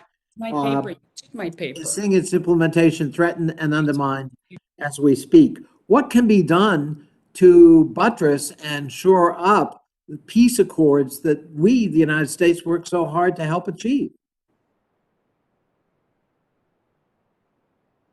Thank you, Representative Connolly. The United States remains deeply engaged in supporting the peace process in Colombia. In October, I had the privilege of joining Secretary Blinken for meetings with President Duque, where he stressed his commitment to full implementation of the peace accords there. And we worked through both USAID and INL to provide support for the implementation of those accords there. In the case of El Salvador, I was in El Salvador. I served there during the peace process and had the opportunity to observe the first election after the peace agreement. And we are deeply focused on support for the rule of law, democracy, and human rights. We raise these issues with the government of El Salvador on a regular basis. President Bukele's actions to circumscribe the rule of law, to intervene in the courts and the justice system, to seek potential re-election are all deeply concerning to us, and we continue to engage in vigorous diplomacy with the government of El Salvador to address those concerns. Well, Mr. Ambassador, those are reassuring words, but let me tell you, as somebody who was a staffer in the 1980s during the Reagan administration and who went to El Salvador, I led a CODEL to El Salvador during the Civil War. I sure don't want to see us going back to the violence and the brutality that characterized El Salvador during the 1980s. And it just seems to me we need to be profoundly forceful on Bukele and his government, that we're going to insist on not only the continuing implementation, but respect for and compliance with the peace accord that was signed back in 1992. I agree with you wholeheartedly, and I'll note that in addition to my having been there at that time, my colleague Assistant Secretary Robinson was as well, and I know he shares that. And one more question, worried about journalists. Just last year, we saw 4 journalists killed in Mexico, but throughout the region, we're seeing an alarming pattern of suppression, arrests of journalists doing their jobs. What more can the United States do? What should we do to protect journalists, to make sure that, they're doing their jobs and are able to do their jobs without fear of violence or suppression? We raised the issue of journalist safety as a key tenet in our conversations around human rights throughout the region. We've raised this issue in the UN and the Inter-American Human Rights Commissions. We provide training to journalists in countries around issues of safety. We have our Human Rights Defenders Fund resources that can also be used to provide security assistance for journalists. And do you see any progress on that front in those efforts on the part of our government? I think that we face a challenging situation. We are making progress, but there's obviously more that we need to do. Journalists face threats from different things in different countries. Clearly in Mexico, for example, drug trafficking cartels are a key threat to journalists, whereas in other parts of the hemisphere in the world, it may be authoritarian forces that are carrying out those threats. If our mission is to promote democracy and to build democratic architecture in our own backyard, a free press is absolutely a cornerstone of all of those efforts. And so making sure that we're doing everything we can and letting the counterpart governments understand that we mean it, I think is critical. Thank you, Mr. Chairman. I yield back. Gentleman yields back. I now recognize Representative Maria Salazar of Florida for 5 minutes. Thank you, Chairman. And once again, thank you, Mr. Michaels, for talking to us. As I was telling you before, I represent the city of Miami, where we have thousands of Nicaraguans, thousands of Cubans and Venezuelans. And we are very concerned as to what's happening in those countries that are being led by thugs, tyrants. Specifically Nicaragua, you know about this. 7 presidential contenders are under trial in a kangaroo court, and some of them are facing charges for treason and for terrorism. In Cuba, 55 children less than 18 years old are facing up to 30 years in prison just for shouting libertad. I would like to see, where is the Biden administration? We need leadership. We need you in power to send the message to those thugs that they cannot do that to our people. So I would like to hear, what is this administration doing about those two situations? Thank you very much, Representative Salazar, and it's Brian Nichols. We have raised these issues privately and publicly many, many times with those governments. We have spoken out publicly. We have placed multiple rounds of Treasury and visa sanctions on senior officials in those governments. I have personally met with the family members of those who've been imprisoned in Nicaragua and Cuba. We are working diligently to raise these issues with partners. We've gotten scores of partner nations around the... And tell Ortega and Murillo that there will be consequences for them to going back to the Somoza years. Can you say right now that this administration and your leadership will say to Daniel Ortega, you will pay for this? We've publicly said that, and more importantly, we've had the majority of countries within the Organization of American States join on resolutions condemning the actions and the sham elections in Nicaragua. And we will continue not only to use our own voices, but to work with partners around the globe to condemn their actions. Okay, Undersecretary Nichols, and you are correct. And I apologize for not pronouncing your name correctly. Now let's talk to Cuba. And let's talk to Venezuela. Let's talk to Venezuela. Thousands of Venezuelans that are trying to come in through the southern border are being sent back to Colombia. That is not happening to other nationalities. Why the Venezuelans are not receiving the same due process as other people that are trying to come in and claim for asylum? Why Venezuelans, yes, and other nationals, no? So when countries, when a national of a country has a residency somewhere else, the Department of Homeland Security has the ability to repatriate them to a country where they previously enjoyed residency. And 1.8 million Venezuelans have residency in Colombia. And if they entered the United States irregularly, that are living in Mexico, that have residency in Mexico, and they're still trying to come in. I'm not saying that one group is better than the other. All I'm saying is that everyone needs to be treated fairly and equally. And unfortunately, the Venezuelans are not. So that's why before my time expires, could you please give us, before the month is out, a report, the State Department, is how many Cubans and Venezuelans have been sent back versus other countries?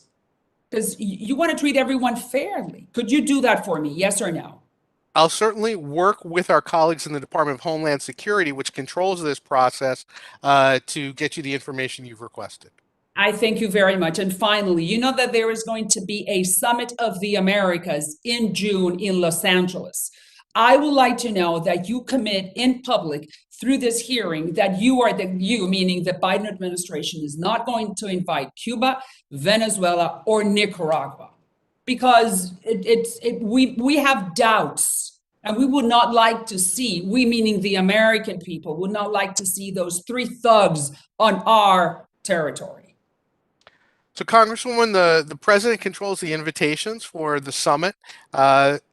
So I can't take his prerogative, but what I will say is that democracy is a key tenet for this administration, and reaching power and governing and democratically are crucial. But you know what happened? You had another Summit of the Americas last month, and the administration did not invite some of the Central American countries who are democratic, who have a presidential who has been elected by the people, and they were not invited. So that's why I'm confused. Maybe that is not the only requirement to be a democratic country. So that's why I'm saying Cuba, Venezuela, and Nicaragua, those thugs cannot come to the time has expired. According to my understanding, that's why I'm asking you to see if the Biden administration. Gentle lady's time has expired. I now recognize Representative Joaquin Castro of Texas, who's the chair of the Subcommittee on International Development, International Organizations, and Global Social Impact for 5 minutes. Thank you, Chairman. As chair of the subcommittee covering international development, I was happy to hear during your testimony that USAID is prioritizing locally led development in Central America. However, I'm equally concerned about the increasingly difficult operating environment for civil society and local NGOs in Guatemala, El Salvador, and Nicaragua.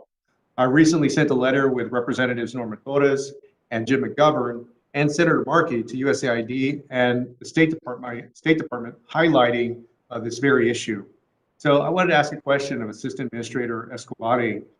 How is USAID adapting our development assistance policies and initiatives, in particular through the newly announced Centro America Local, to ensure our local partners are able to operate freely with minimal interference from government authorities? Thank you, Congressman, and thank you for your support for localization. It is a priority, and you brought two distinct issues. In terms of our commitment to localization, we are working to shift more leadership, ownership, and decision-making and implementation to local people and institutions, for obvious reasons that they have the know-how and the ability to adapt what we do to local contexts. We have this very specific goal in Centro America Local, which has made a difference, of 5-year, $300 million initiative to empower local organizations in these 3 countries, El Salvador, Guatemala, and Honduras.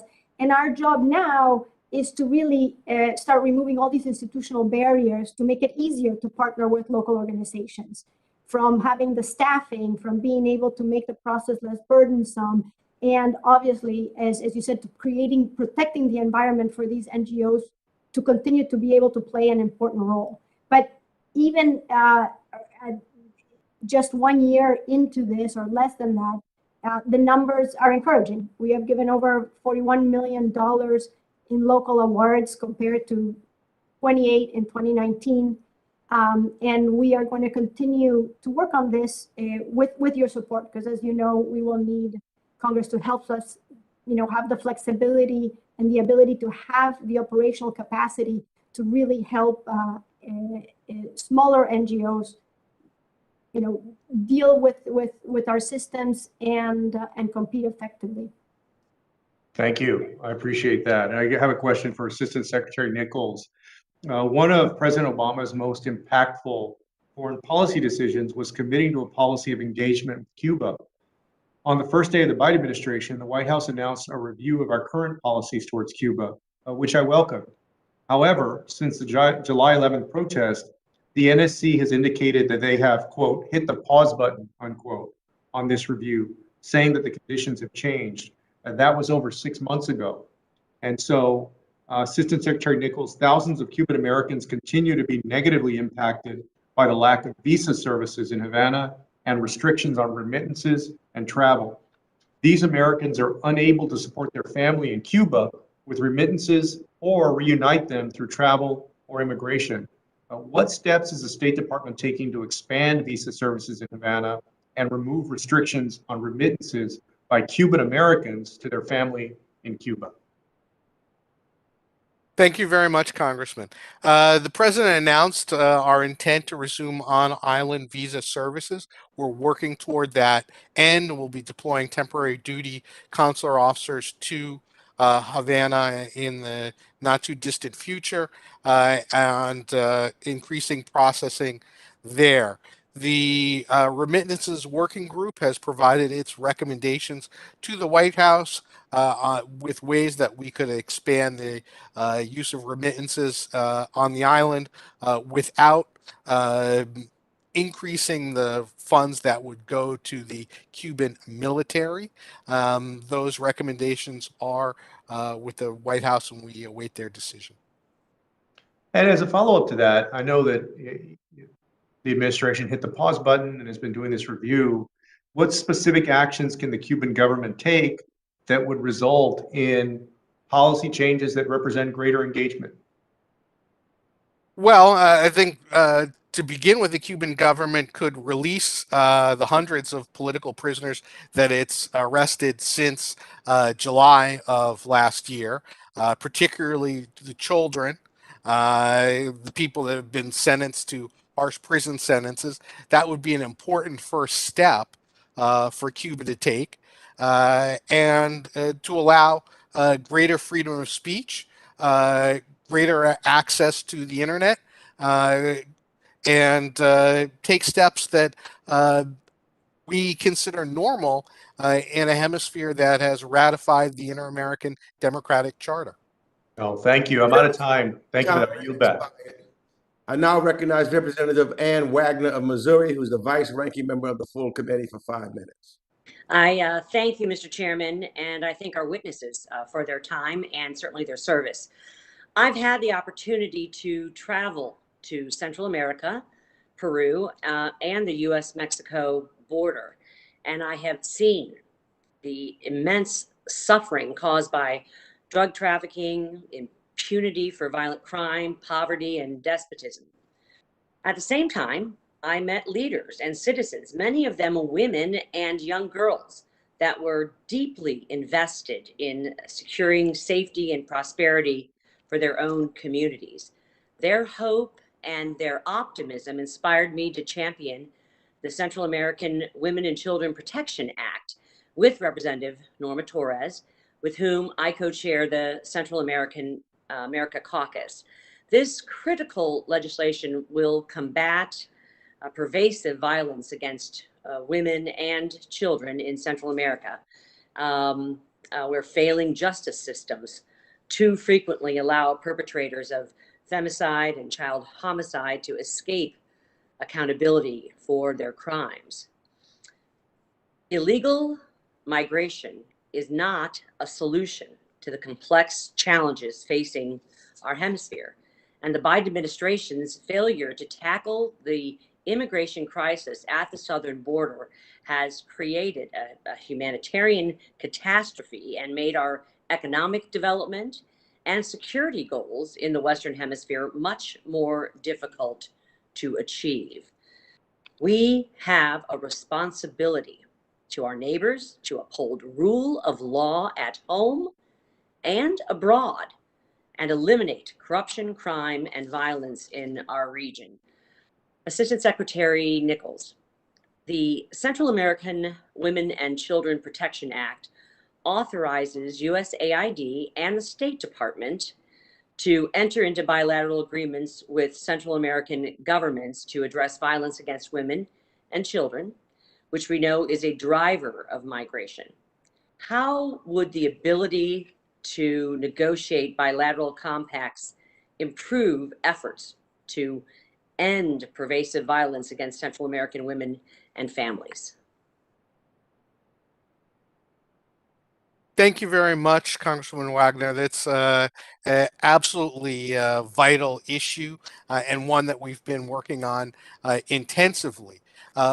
We previously identified, as I think you know, violence against women and gender-based violence, a key driver of irregular migration in the region. We're working in all of the countries where we have cooperation programs to address those challenges.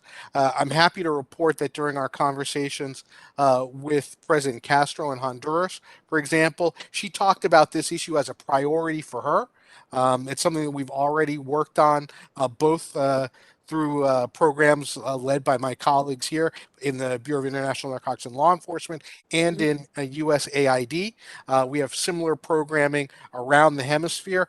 Some of the colleagues from the committee actually were able to visit with me when I was ambassador to Peru, where we went to a women's shelter in Iquitos and were able to see a holistic approach to these challenges. So I very much welcome the ability to deepen that cooperation. Thank you.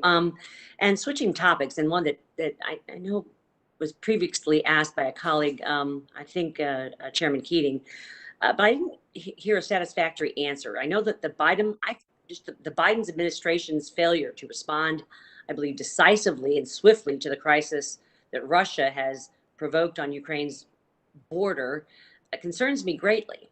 And I was particularly shocked when the Biden administration brushed off Russia's recent threats to deploy military troops to Cuba and Venezuela. Russia's relationships with authoritarian governments in our hemisphere are a national security threat. And given Putin's demonstrated willingness to exploit discord, instability, and violence to create problems for the United States. Assistant Secretary Nichols, how will the United States, deter Russia from expanding its presence in the Western Hemisphere? And I know you've got just a short amount of time. I'll just reiterate that we will work with our partners around the hemisphere to prevent Russia from exporting destabilizing policies to our hemisphere. And while we won't respond to every act of bluster from the Russian government, we will take decisive action. I'd like to hear, And I think, and time has expired. My time has expired. I'd love to get some details from your, and work with your office on some details about some of that. The generator's time has expired. I now recognize Representative David Cicilline of Rhode Island for 5 minutes. Thank you, Mr. Chairman, and I thank you for calling this very important hearing, and thank you to our witnesses. I'd like to focus for a moment on democratic backsliding, Ambassador Nichols. Obviously, places like Cuba have long been authoritarian, and Venezuela and Nicaragua continue to do away with any democratic pretenses. And so I'd like to know how the United States and its partners can really help to ensure that the region fulfills its promise as a fertile ground of democracy, and what Congress might do to support that. Thank you very much. It's a pleasure to see a fellow Rhode Islander on the committee. We are bringing to bear the full range of policy tools in support of democracy, both to provide training and democracy assistance to parties, election officials, court systems. We're working to address corruption that is a cancer attacking democracies around the world, and particularly in our hemisphere.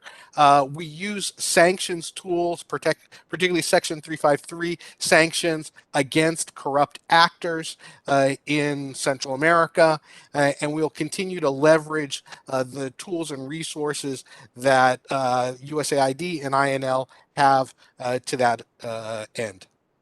And thank you, Ambassador. And kind of building on that, following the sham elections in later 2021, the United States introduced additional sanctions against Daniel Ortega in Nicaragua. He then quickly pivoted towards stronger relations with authoritarian states like China.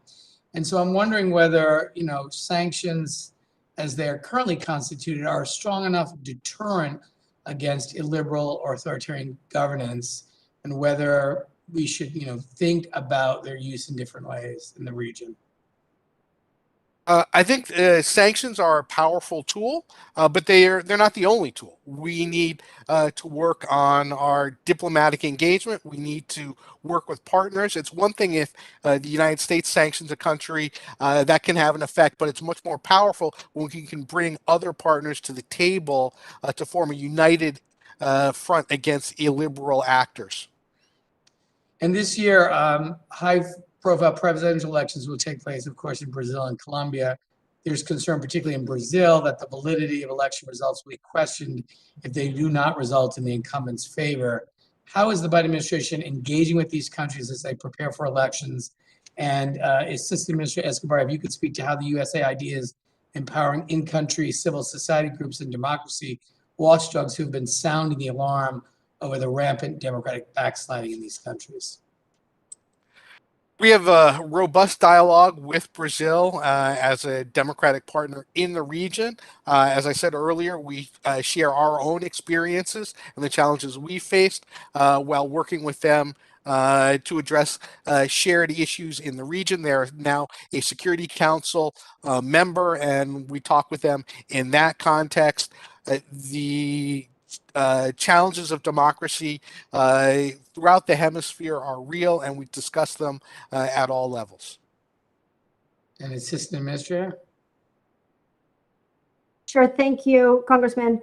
No, just to reinforce that we have doubled our efforts to try to help some of these NGOs and reinforce human rights protections, early warning systems to understand when we expect attacks to happen, and giving really protective services to some of these journalists and human rights defenders, because as you said, we have seen the numbers increase. So we are, increasing our commitment to these issues and our funding in this regard.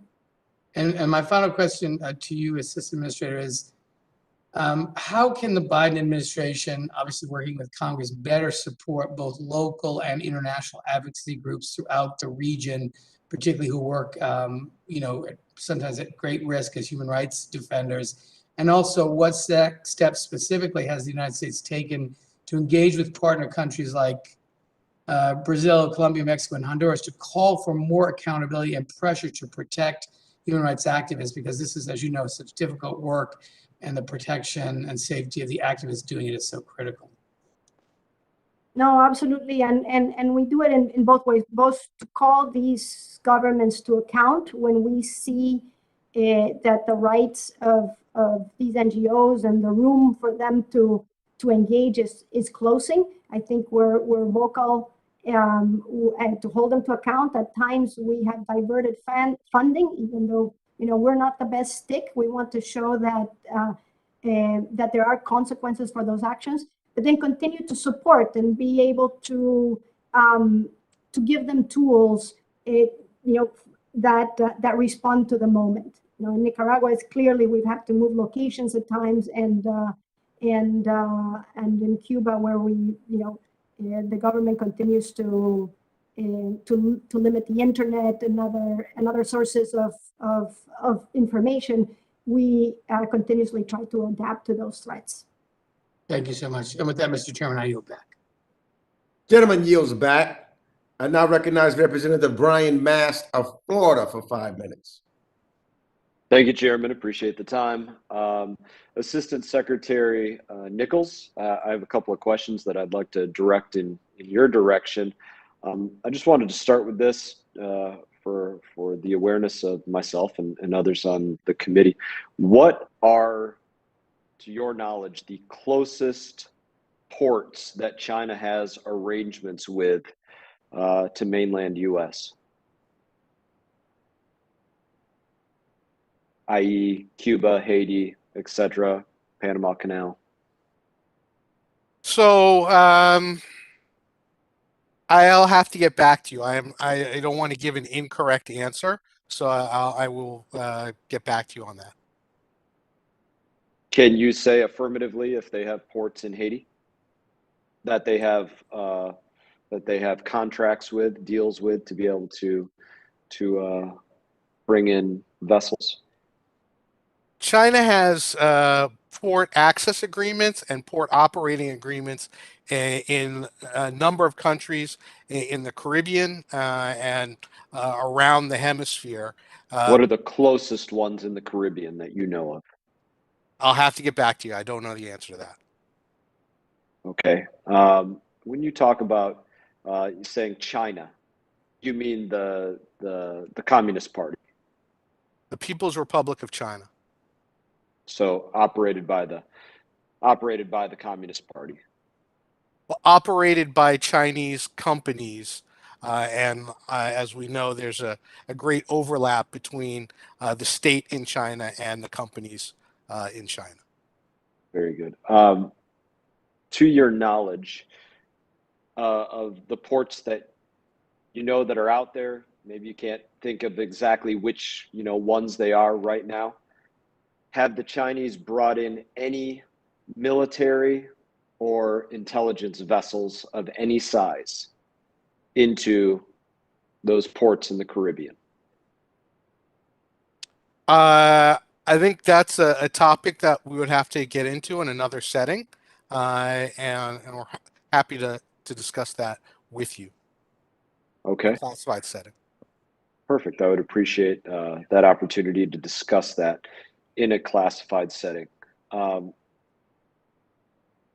your assessment, what to you is a bridge too far in terms of them bringing military vessels close to the United States of America?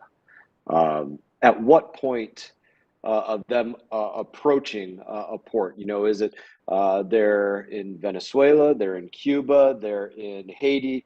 At what point do we hit a bridge too far, in your opinion, for China bringing in a military vessel? So certainly the United States strongly supports the freedom of navigation, and countries have the right to operate in international waters. The economic exclusion zone of the United States, or the territorial waters of the United States, is a far different matter, and have concerns about vessels from countries that might have malign intent operating in those waters. And I think we have to be attentive to those challenges. Can you define malign intent for me? Well, countries that might want to engage in espionage, for example. Countries Is that China? Clearly they have in the past. But I'm just asking you to answer in the affirmative. Does China have malintent, by your definition, the intent to engage in espionage? Yes. Thank you. That's all. Just looking for an affirmative answer. Very good. So again, going back to that question, at what point do we hit, a Cuban Missile Crisis scenario? Understanding that obviously weapon systems have changed tremendously since that time, but where they have approached too far with military vessels, and understanding that they have the capability to deploy, a number, through the triad, of course, a number of different weapon system, but non-conventional weapon systems included, from a port of entry essentially creating a Cuban Missile Crisis? When do we hit that point? How close of a port? So I think there's a difference between a port presence or a maritime presence and a fixed presence in a country. Countries, have sovereignty and they can receive vessels from others around the world. A fixed presence close to our shores is something that we may have legitimate concerns about. That's the kind of thing that we need to engage in dialogue with the countries involved, talk about their intent, talk about their presence, and make sure that everyone understands what's going on and what our interests are. Gentleman's time has expired. Thank you. I now recognize Representative Dina Titus of Nevada for 5 minutes. Thank you, Mr. Chairman. I'd like to ask Ambassador Nichols about this. Starting back in 1998 and going up to 2009, we saw a number of governments in Latin America that were known as the Pink Tide rise to power. Venezuela, Brazil, Argentina, Uruguay, Bolivia, Ecuador, Nicaragua, and El Salvador. Governments largely were opposed to neoliberalism. They gained influence and they looked to renationalize industries. Now we're starting to see a resurgence of the pink tide across the region, including in Mexico, Honduras, and Chile. There's a mixed bag of new leaders, and some are more moderate, some are extremely progressive. I wonder if during the previous pink tide, the U.S. became had somewhat tense relations with some of those governments. How do you see what we're doing now shaping those relationships? And are we attempting to reach out or be friendly, be sure those governments kind of remain loyal, for lack of a better word? Our priority is on working with governments that reach power democratically and govern democratically. We can see pendulum swings from parties in power in some countries that may drive changes in the orientation of governments. But we believe there's great room for those countries to govern democratically, even though they may come from a different political orientation in the region. And we want to engage all the countries in this hemisphere that are interested in democratic governance, the rule of law, and work with them to provide a better future for the citizens of our region. Are we doing some active democracy building, maybe through NGOs or USAID in some of these countries? I know in Honduras they just elected a new woman president, and yet there's been some trouble putting the government together under her administration. What are we doing specifically in places like that to help build democratic institutions? Congresswoman, if I may add to that, I think what you mentioned, the general theme, is a real one. These countries democratized in important ways in the last 40 years, but democracy didn't always deliver the social services and the reforms that improved the lives of people. And sometimes in that frustration, and more so hit by COVID and a 7% contraction to the Latin American economy, right? Populist leaders can come into power, with simple answers to complex problems. And they're also hopefully leaders that are trying to do things differently. And as Ambassador Nichols said, our goal is to help democratically elected leaders deliver for their people, deliver the social services, deliver a good response to COVID. And that will give people reassurance that democracy can deliver and lead to a virtuous cycle, which is what we are all pursuing in our programming and our policies. Well, thank you. One of the forms of soft power or diplomacy is tourism. I represent Las Vegas, and Mexico and Canada used to be, before COVID, our greatest destination for tourists, going both directions. Is there any kind of policy in the State Department that will help to revitalize that exchange and make sure people can travel safely, or that borders are open or that sort of thing? So we have a shared goal with our North American partners to return to robust tourism and interaction and business exchanges. The Omicron wave has been a setback in that regard, but we talk a lot about integrating our health policies and practices, our border controls, and obviously the promotion of key American industry like the hospitality and tourism industry is a great goal for the State Department, the Department of Commerce, the Small Business Administration. We offer gold key services at our embassies to support American businesses, and we're going to continue to do so. Well, thank you, Mr. Chairman. I yield back. Young lady yields back. I now recognize Representative Dan Muser of Pennsylvania for 5 minutes. Thanks very much, Chairman. I appreciate it. And thanks to Ranking Member McCall. Folks, thanks for being here with us. So a lot of us know these staggering numbers. Just in the last year alone, 684,000 individuals left their countries from the Northern Triangle and illegally entered the United States. That doesn't count the so-called gotaways. Rates of irregular migration have surged during the Biden administration. While the Biden administration is talking about root causes, which I want to discuss, this is very challenging for the United States, but it's also challenging for these countries in the Northern Triangle and elsewhere, since their population, 1/3 of it is under the age of 20. This exodus of working age people creates a cycle of irregular migration and will be the root cause of persistent instability and economic stagnation if it is not addressed. So we need to get our border under control because it's completely out of control for our sake, and stop encouraging this long, dangerous, and costly journey because of what I believe is a reckless and completely disorderly border policy. And the numbers certainly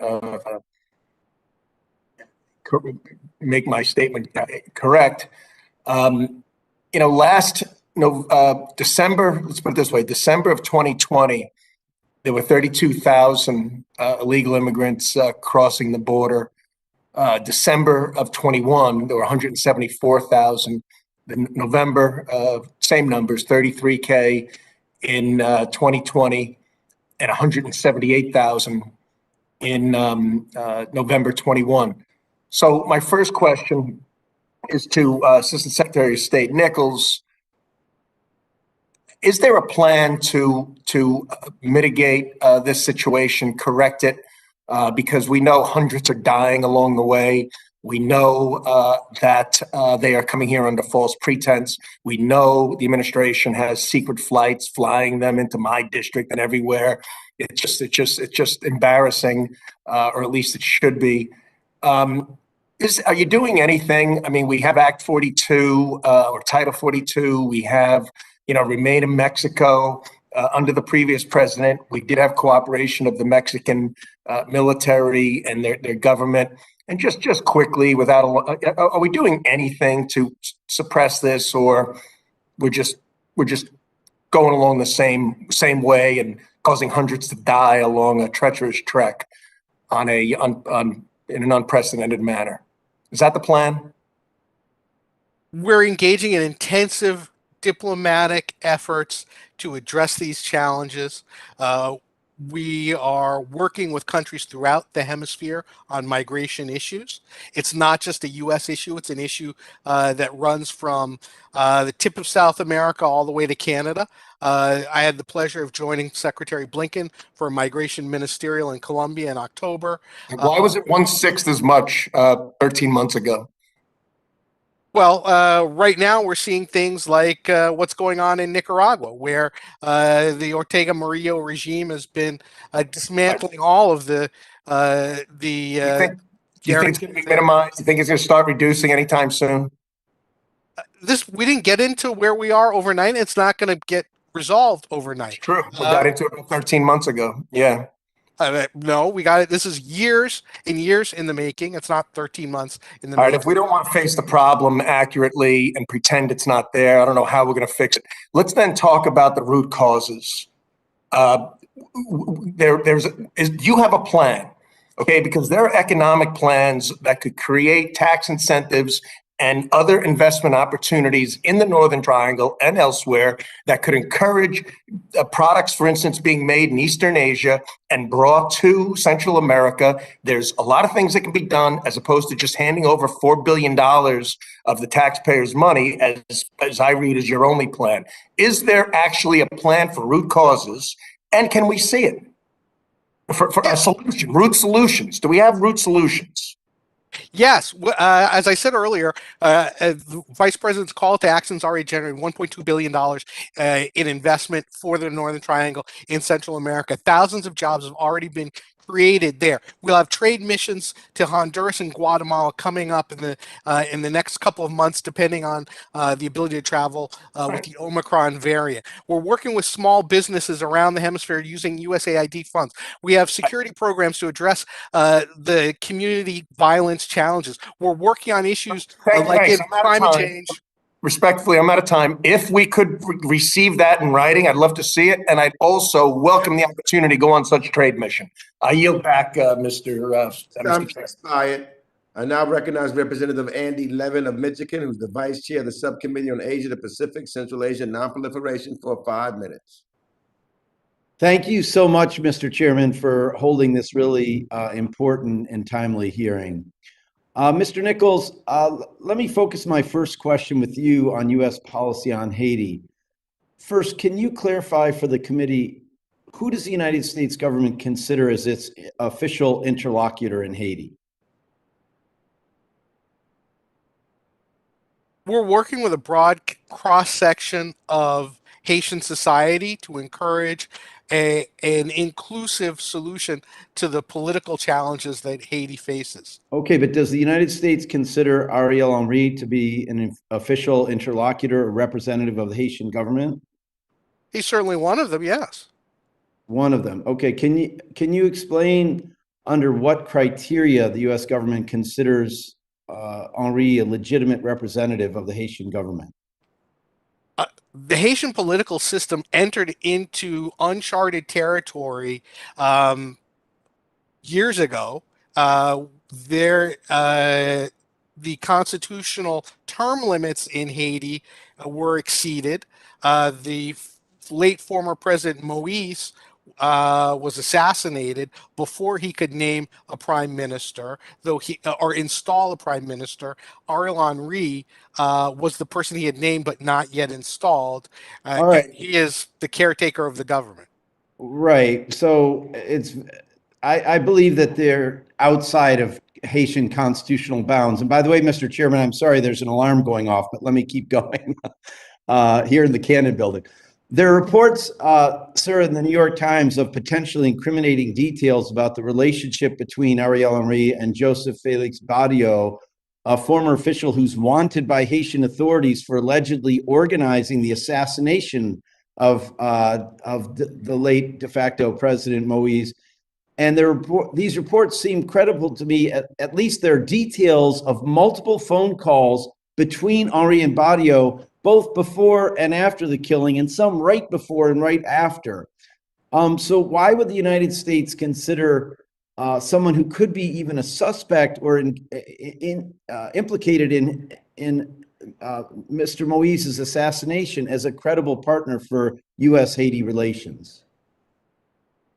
So with regard to the investigation into the assassination of former President Moise, I would just note that that investigation is in the hands of Haitian authorities for those acts that occurred within Haiti, and the Department of Justice for those things that have a U.S. nexus. I would refer you to the Department of Justice for whatever information they might be able to share on the details of that investigation. I have not received any information to indicate that Prime Minister Henry is culpable in the assassination. Okay, so under what conditions would the U.S. be prepared to cut off Mr. Henry from future engagement with the government? Like, what if he was indicted? And who would the United States engage as Haiti's official representative if Mr. Henry was indicted? That's sort of a hypothetical question. I would just note that, as I have said before, whoever is responsible for the horrific assassination of former President Moise and the crimes that took place around it should face swift justice. And the Haitian people deserve answers and justice in that horrific murder. Certainly, and I really agree with you. I think it's really important to note that there's tremendous work being done across Haitian society, and our chairman referenced this in his opening remarks, to bring about a credible transition to democratic rule. And at the center of it is the Commission for a Haitian Solution to the Crisis, or the Montana Commission, as it's sometimes referred to. Is the United States willing to work with the Montana Commission in its project to create political legitimacy, stability, and a real transition back to democratic governance in Haiti? And if so, it's going to take work from the United States to actually engage and lift up the commission. For example, we didn't even invite them to the democracy summit, when here is an example of democracy creation in formation. So thank you. I met with the Montana group when I was in Haiti in October. I have met with them virtually since then. Our embassy in Port-au-Prince is in frequent contact with them. They play an important role in forging a future, democratic future for Haiti, and we encourage them to continue their efforts, and we want to stay engaged with them as well as other actors in the Haitian political scene. Thanks, Mr. Chairman. My time's expired, and I apologize for whatever's going on in the Cannon building. I yield back. Gentleman's time has expired. I now recognize Representative Ken Buck of Colorado for 5 minutes.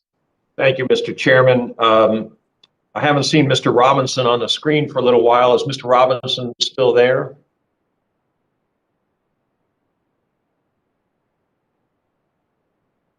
Mr. Robinson?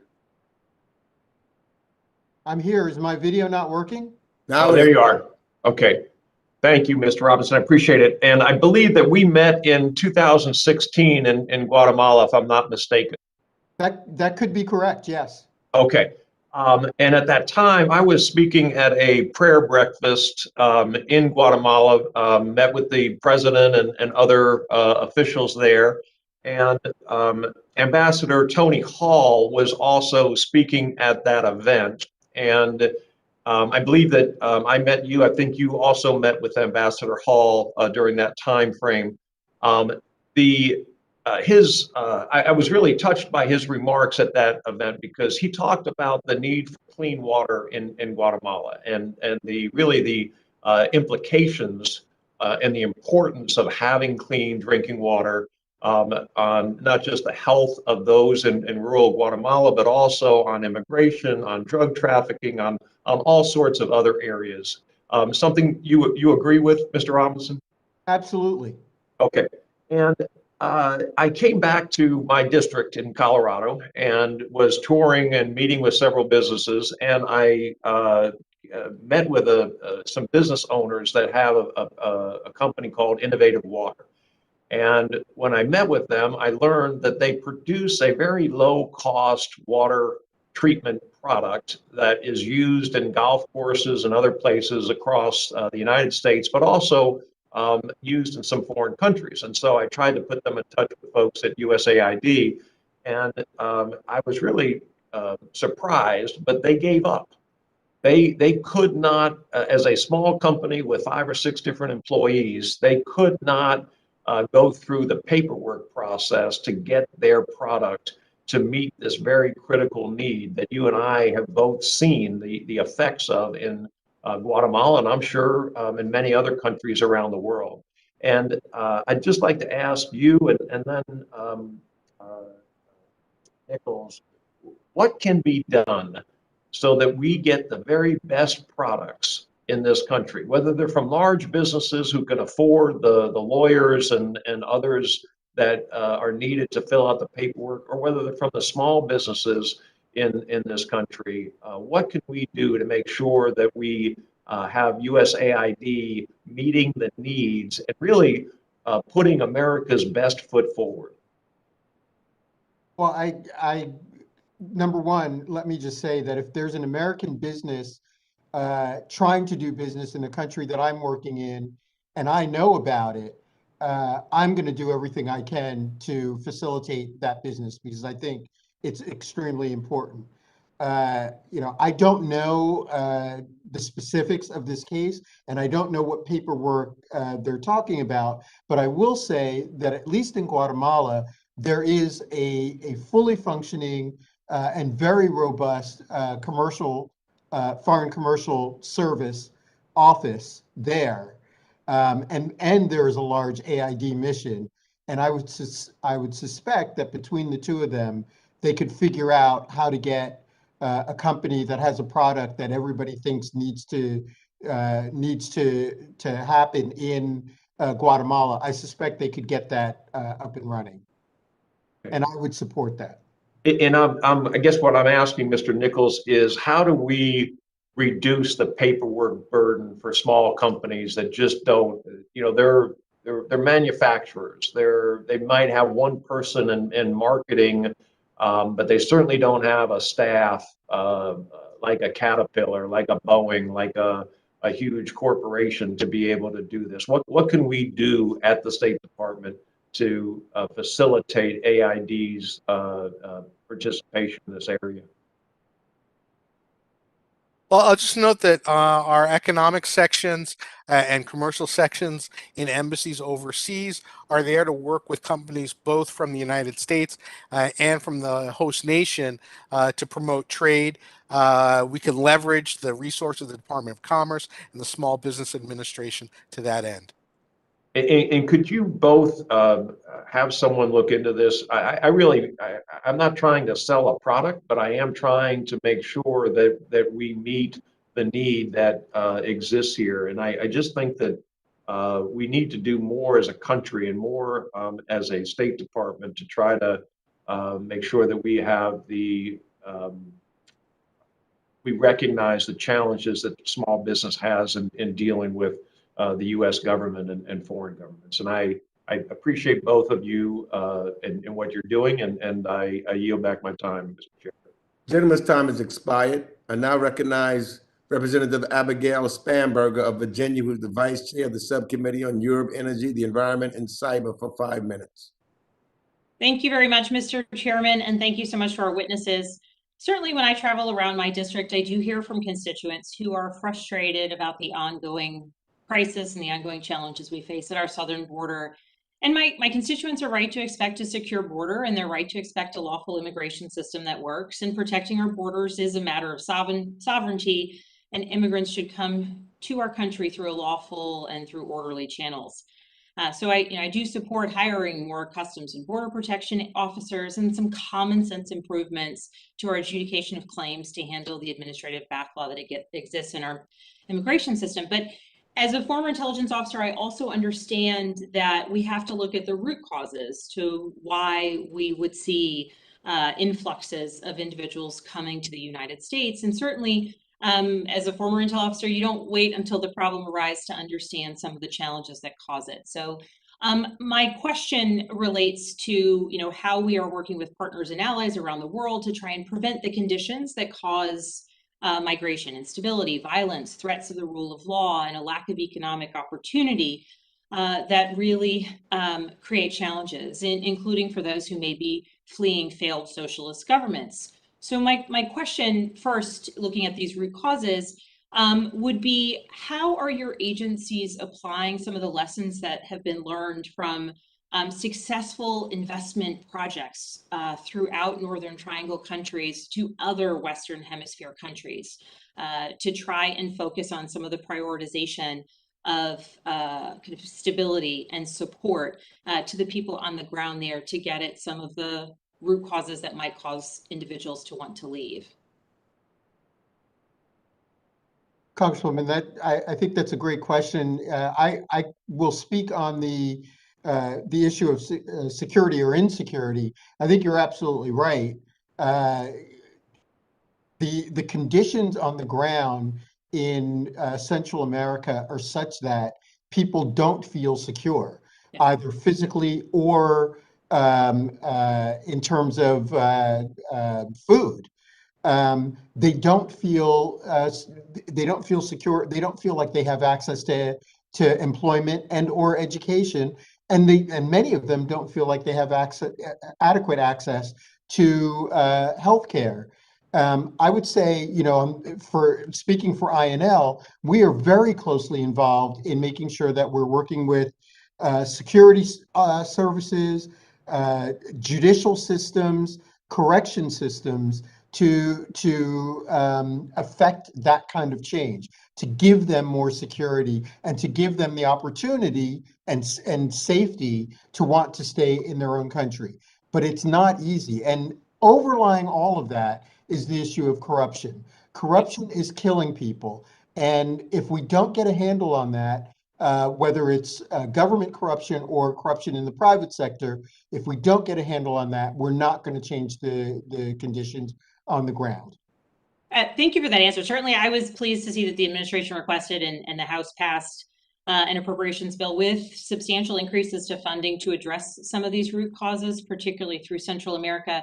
But pivoting and related to corruption, sadly, is the issue of narco trafficking. And certainly from 2020 to 2021, the total pounds of fentanyl seized by CBP has nearly tripled. And we see in communities across Virginia and across the country, individuals who are dying of overdose because drugs have been laced by fentanyl. So this is an issue that matters to the people I represent. So Mr. Robinson, I think I'll direct this to you. Could you discuss how your department is focusing on tracking the flow of fentanyl into the U.S., identifying trafficking organizations, and working with other countries, and anything else that you think members of Congress should know on this issue?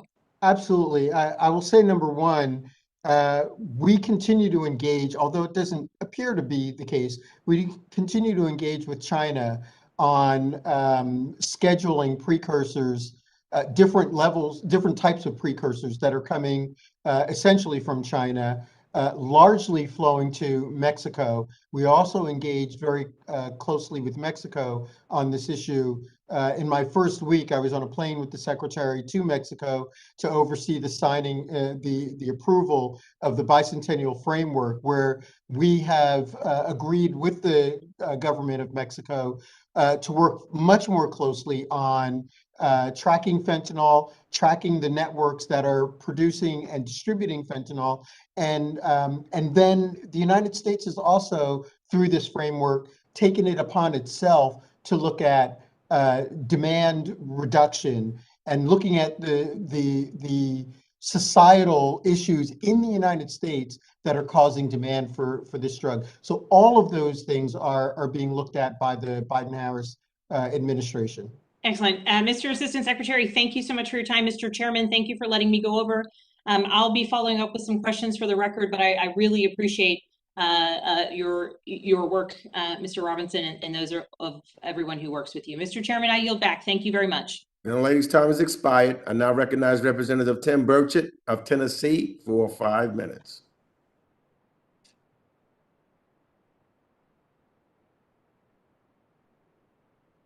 There, I was saying good things about you, Mr. Chairman. I guess you just have to wait to hear it some other time, but it's always a pleasure following my friend, former CIA, my favorite former CIA operative, Abigail Spanberger, wearing purple today, which is the color of royalty. So congratulations, Ms. Spanberger. My mama actually made me a quilt made of purple, and I sleep with it every night. So appreciate y'all. Mr. Chairman, always it's a pleasure being with you, brother. Mr. Robinson, I'm concerned about fentanyl. You know, it's everywhere, brother. I mean, it is freaking everywhere. And, you know, I proposed legislation last week to give it a life sentence. And I've been getting calls from people literally all over the country. Somebody, you know, a buddy of mine called me about his child, and a fellow in, I think, North Carolina called me about his boy dying. I mean, it's just heartbreaking, these stories. And some of them are, you know, folks, I guess you'd say Skid Row back in the day, and some of them are just unsuspecting people that maybe buy a street drug out on the street, think they're going to get a little buzz, and it ends up sending them to their maker. So, Mr. Robinson, I'm wondering, what are the existing sentencing mandates for convicted fentanyl traffickers.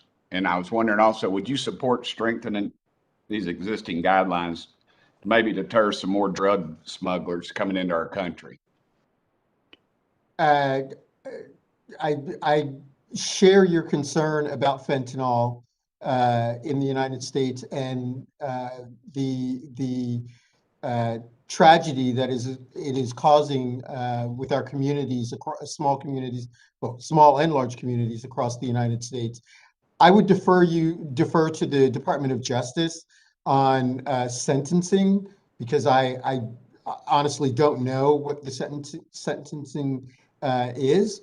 But I would say this: the State Department, as I mentioned before, is working very closely with international organizations, with our allies and partners in the region, particularly Mexico, and we continue to engage with China to track, monitor the precursors that are used to make fentanyl and the networks that are distributing it. And we will continue to do that. We have a very robust relationship with Mexican authorities. We've just signed off on an agreement to enhance that relationship, and we will continue to work with our allies and partners on this very important topic. I hope y'all work with them, honestly, sir. This is a nonpartisan issue, and I think it's something we could find some common ground in, a standalone bill of some sort that would attack this issue, because the American public is very aware of it, and as I said, it's bipartisan. I don't care who carries the bill or who gets anything passed, but I would hope it would do something. And we've done enough dadgum studies. I was in county government, and everybody wanted to do a study, and then it ended up on a shelf somewhere, and it looked great, and they would all focus around it and get the big press release. But I'd hope in the future we could do something about this thing. It is a travesty. You talk to police officers going on raids, and if they could be exposed to it just by touching it, they could end their lives. So I appreciate that. Let me. I don't know how much time I have left. I don't see it on the screen, but I'll if I get cut off, you just cut me off, Mr. Chairman. Mr. Nichols, I had a question to you about the Department of State working. Another thing that disgusts me is human trafficking. I'm wondering, are we working, and are we really working with some of our partners in the Western Hemisphere, some of the governments, to combat this thing? I mean, it is 2022, and this just seems to be everywhere, and I'm worried about it. And I know it's a global issue, and dadgummit, another issue we should focus on. We should unify as parties, Mr. Chairman. Sometime we could really. I know there might be a select committee on it, but again, all these studies we do, I'd like to see something done. And Mr. Nichols, could you ease my thought process a little bit on that? Thank you, Congressman. It's a huge priority for our department. We work on it in all the countries in the hemisphere. We're engaged in supporting law enforcement, justice sector officials, shelter facilities, working to ensure the implementation of international agreements to combat human trafficking, and we'll continue to prioritize that. I should also note that one of the areas that we work on with regard to human trafficking is also the trying to stop these Cuban medical missions, which are also trafficking exercises. Gentleman's time has expired. Thank you, Mr. Chairman. Recognize Representative Kathy Manning of North Carolina, who's the Vice Chair of the Subcommittee on the Middle East, North Africa, and Global Counterterrorism, for 5 minutes. Thank you, Chairman Meeks, for holding this important hearing, and Ranking Member McCall. Also, I want to thank our witnesses for sticking with it today. Mr. Nichols, the administration has mentioned the issue of gender as a human capital priority in the Western Hemisphere. Can you talk to us about what the administration is doing in advance of the upcoming Summit of the Americas to make progress on reversing the high rates of gender-based violence in Latin America? That's a conversation that we have with all the governments in the region, whether it's the Caribbean, South America, Central America, North America. We have specific dialogues and engagement processes with our governmental partners. We work with civil society organizations throughout the hemisphere to combat sexual and gender-based violence. And we work through the organizations that my colleagues represent, USAID and INL, to achieve those gains, as well as the State Department's own anti-gender-based violence programs. Thank you, sir. Ms. Escobari, I want to discuss corruption as an issue affecting women in Latin America. How is the administration agending gendered corruption, including sexual extortion and bribery in the region? And which countries, if any, have made significant progress so far? Thank you, Congresswoman. In terms of our gender work specifically, we work on legal reforms that give women rights. Most of the work that we've been doing recently is responding specifically to what you brought up in the question to Assistant Secretary Nichols, which is the rise of violence and domestic violence to women and girls in COVID. And we have been able to adapt our programming to respond to that, from increasing the ability to provide support and social workers through phones and virtual platforms for women. And the one example I can give you, because I visited, is 24-hour courts in Guatemala, something that USAID invested in, and then the government of Guatemala increased the number and the investment in such courts, which gives women recourse. But when we deal with these issues, it's on the legal front, on prevention, and on support of victims. Thank you. And Ms. Escobari, I'd like to stick with you. You mentioned one particularly useful USAID program. I wonder if you could tell us which other USAID programs help address the push factors that cause people to flee their homes and make that very dangerous journey north. Have any been particularly effective at stemming the flow of migrants by helping people find greater opportunity at home? As you infer, migration is complex. We know that the basic premise that has been mentioned here is true, right? The root causes of governance, security, and lack of opportunity are key.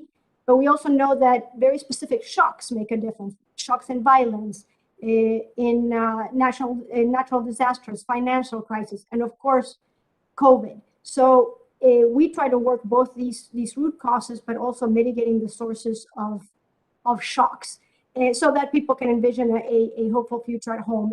If I'll tell you quickly a few things that we know work, one to bring attention now is this issue of, migration challenges are shared throughout the region, right? More so right now. If anything, displacement within Latin America is rising at a rate 17 times faster than displacement from Latin America to the US. So our work with the Colombian government in integrating Venezuelans into their economy through the temporary protective status, we think is extremely important, because it shows that this is possible and that we can incorporate these migrants and refugees productively inside of these economies. And that will make a difference for them, and it will make a difference for us. But we also know that violence makes a difference, and that finding regular legal pathways for migrants for temporary work very much directly affects irregular migration at the border.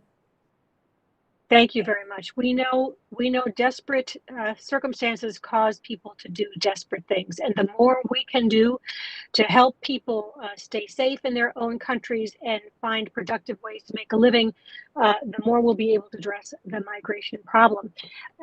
With that, Mr. Chair, I yield back. General Lady yields back. I now recognize Representative Greg Stubbe of Florida for 5 minutes. Thank you, Mr. Chairman. Mr. Robinson, on December 1st, 2021, I sent a letter to Secretary Blinken regarding the State Department officially revoking Colombia's Marxist rebel group, the Revolutionary Armed Forces of Colombia, as a foreign terrorist organization and specially designated global terrorist. In the letter, I stated that I'm deeply concerned about delisting a terrorist organization that has a history of kidnapping and torturing American citizens and is responsible for 95% of the world's cocaine supply. Being that Congress was insufficiently consulted prior to this decision, I requested in that letter all documents and communications that resulted in making this decision to be submitted to Congress, which was not provided in the Senior Bureau's official response. Do you have any intention on providing me and this committee that information? Are you sure you sent it to Secretary Blinken? You sent the letter to Secretary Blinken. I don't know if I saw that letter. I will have to take a look. And I will have to also consult with my colleagues in Western Hemisphere affairs. But what I will say is, if we can provide documentation, we will, of course, do our duty to report to the Congress. Why wouldn't you be able to provide that information to the committee that oversees your agency? I don't know. That's why I'm saying I'm going to have to check. Okay, well, if you're unwilling to provide the documents that I requested to this committee and to— I'm not saying, I haven't said I'm not unwilling. I'm saying I will have to check. Well, you didn't let me finish my sentence. What I'm saying is, if you're unwilling to provide those documents, I want a specific reason as to why you're denying Congress with the oversight authority over your agency that information. If it's in a classified environment, we have many classified briefings where you can also provide that information. So when can I expect a response from you as it relates to that information as to why you delisted that organization? Well, again, we didn't delist, INL did not delist this organization. This was a decision made by the administration. I have not seen the letter that you're referring to. I will take a look at the letter, and then we will be in touch with your office. Okay, well, you're the Bureau of International Narcotics and Law Enforcement Affairs, is that correct? That's correct. And am I correct in stating that FARC is responsible for 95% of the world's cocaine supply? I think you are fair in saying that the vast majority of cocaine that comes into the United States and around the world comes from Colombia. But not FARC. I don't know if it's FARC directly. There are criminal organizations. So I can't say for sure that 95% of the world's cocaine supply is coming from the FARC specifically. Okay, can you say a majority? I can say that there is no doubt the majority of the world's cocaine supply is coming from Colombia. How it's broken down is a matter that I would have to explore more deeply. Okay, so let's just, sounds like we agree that the majority of the narcotics comes out of Colombia, and there's plenty of reporting to say that comes from FARC. You're the Assistant Secretary of State for the Bureau of International Narcotics and Law Enforcement Affairs under the Department of State, correct?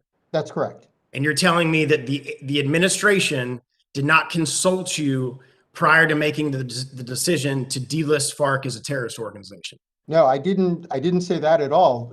All of the relevant offices and agencies in the department and around Washington were consulted. So were you consulted in that decision? Yes.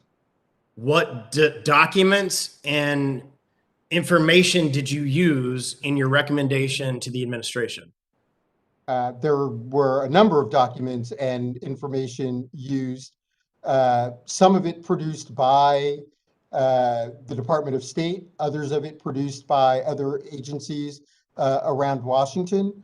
But this was an administration decision. Then why was not the documents that you're referring to provided to this committee? That I don't know. This is an issue that has been going on before I came on as the Assistant Secretary.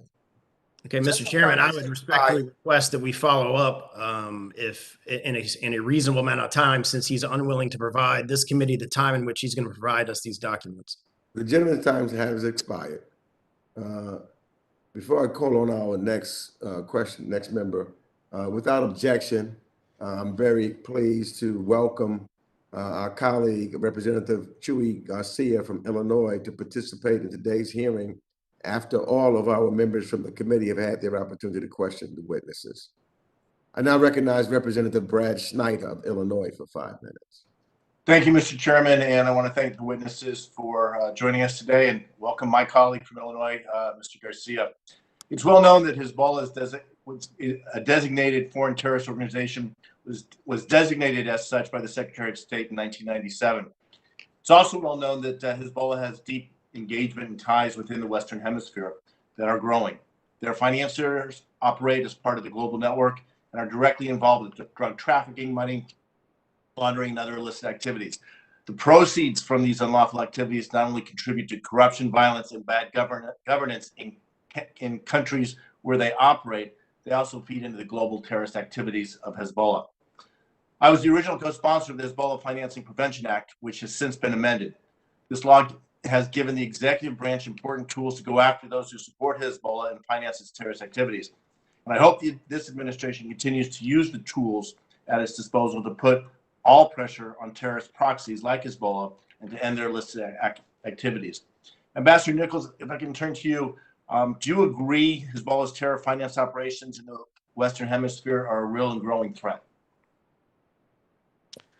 I'm deeply concerned about the role of Hezbollah in the Western Hemisphere. We have, as the United States, led efforts to combat terrorism in our hemisphere. We hosted the first Western Hemisphere counterterrorism ministerial in 2018, and there have been follow-up ministerials in 2019 and 2020. The next ministerial will be later this year in Peru. Hezbollah has to be a key focus in those efforts.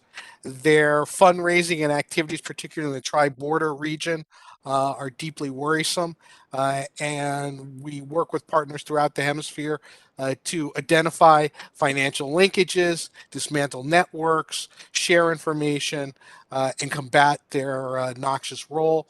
I'll note that the Iranian Vice President Mohsen Rezai attended the Nicaraguan's sham inauguration on the 1st of January, and we worked with Argentina to put out a joint statement in the Organization of American States condemning that and urging states to enforce the Interpol red notice against him for his role in the EMEA bombing in Argentina. Yeah, the EMEA bombing that 25 years later still hasn't been prosecuted. But can you expand a little, and thank you for that, but Hezbollah's operations in the Western Hemisphere, how is it hindering our work to address economic prosperity, to root out corruption, to improve human rights, and tackle the climate crisis in the region?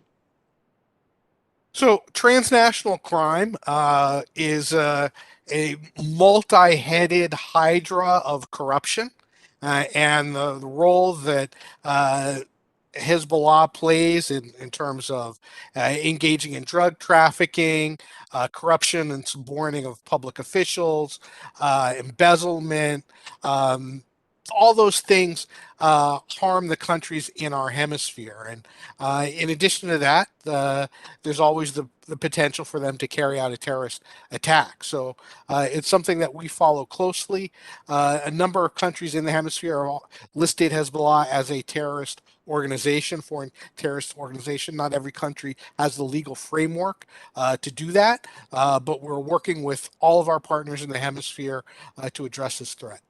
Are there additional tools that Congress can provide the administration to help U.S. directly address the challenges Hezbollah faces in the hemisphere? Are there things we can do to help you work with our allies to push back on Hezbollah?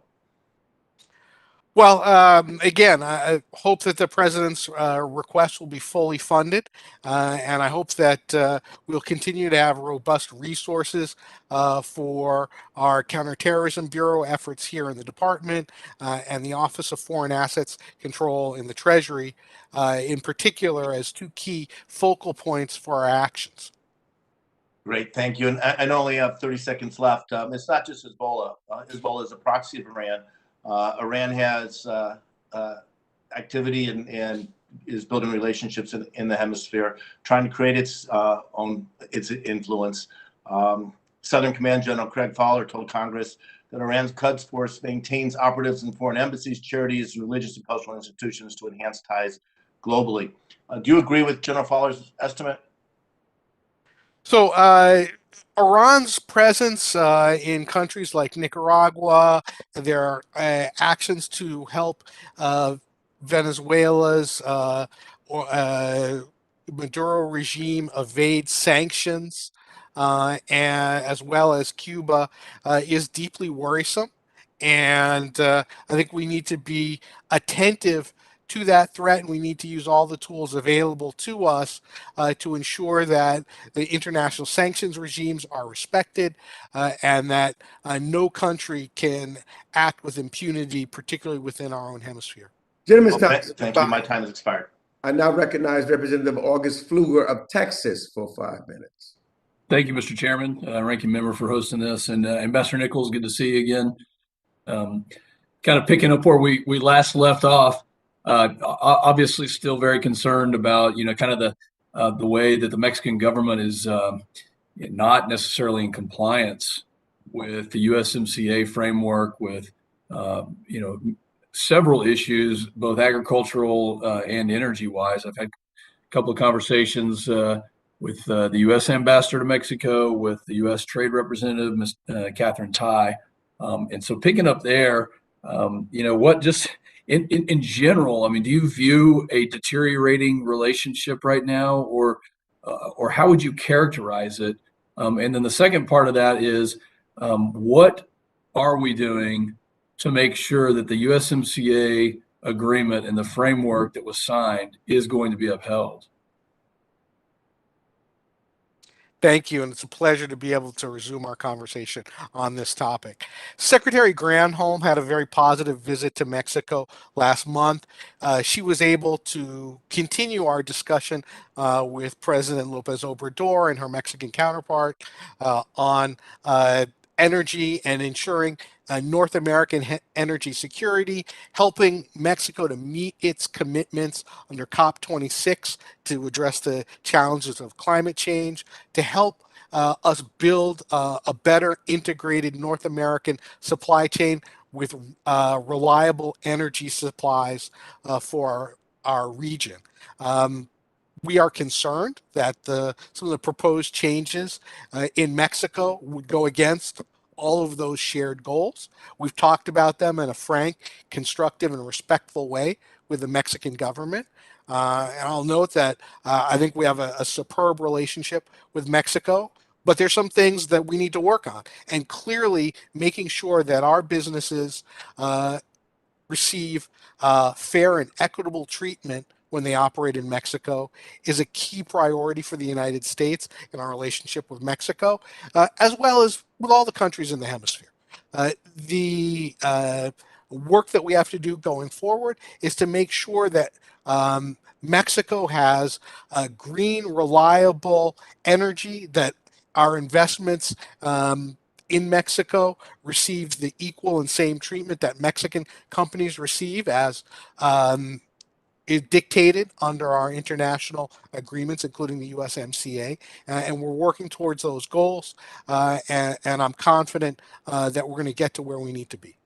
Well, and thank you for that, Ambassador. Do you assess that the Mexican government is currently in full compliance with USMCA when it comes to energy policy, specifically a trend towards nationalization of their energy companies? So I would just note that it is the U.S. Trade Representative who is charged with assessing whether or not under our system that Mexico is in compliance with their obligations under USMCA. So I'd refer you to them for that specific question. Onto a harder question, one that has killed over 100,000 people this year. I'm very interested in your assessment of fentanyl, how it crosses the southern border, and what the State Department is doing to stop it. Thank you very much, and I'll just make a couple comments, and also my colleague Todd Robinson is also deeply engaged on this. We were together in Mexico in October, and we specifically talked about this issue with the Mexican government. We're dealing with issues of taking down trafficking networks, addressing the importation of chemical precursors into Mexico, identifying with nations outside the region the new chemical signatures of precursors to ensure that new drug precursors are listed as controlled substances. And I believe that the level of cooperation that we have with Mexico on the broad range of rule of law and transnational criminal activities has never been better. And I would only add that the bicentennial framework commits both the United States and Mexico to enhancing their relationship on all of these issues, all of the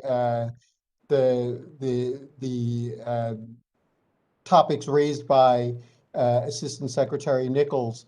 We just had a very positive meeting with Mexican officials outlining our action plan for the future. The commitment by both governments to go after the networks that are distributing and producing fentanyl is at the top of that list. Gentlemen's time has expired.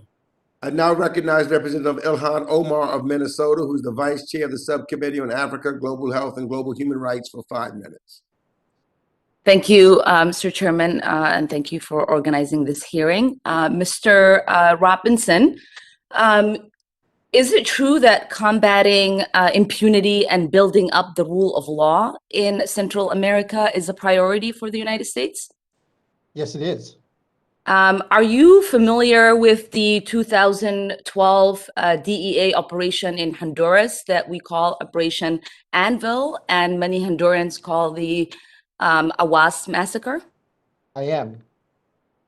In this operation, American DEA agents participated in an operation that resulted in the murder of 4 indigenous Hondurans, including a pregnant woman. The Bureau of International Narcotics and Law Enforcement, which you lead today, provided operational support, including the helicopters from which the fatal rounds were fired from. We are not talking about the massacres that are well known that occurred in Guatemala and El Salvador in the 80s, but we are talking about something that took place in 2012. In 2017, a report by the Inspectors General of the State Department and Justice found that the DEA was not only involved in the shooting, but lied to both Congress and the State Department to cover it up.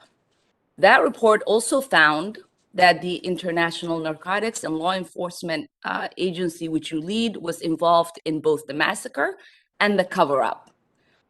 You were in the INL in 2012 when the massacre happened, and you were the ambassador to Guatemala in 2017 when the OIG report came out. What was your involvement during the massacre and the investigation? I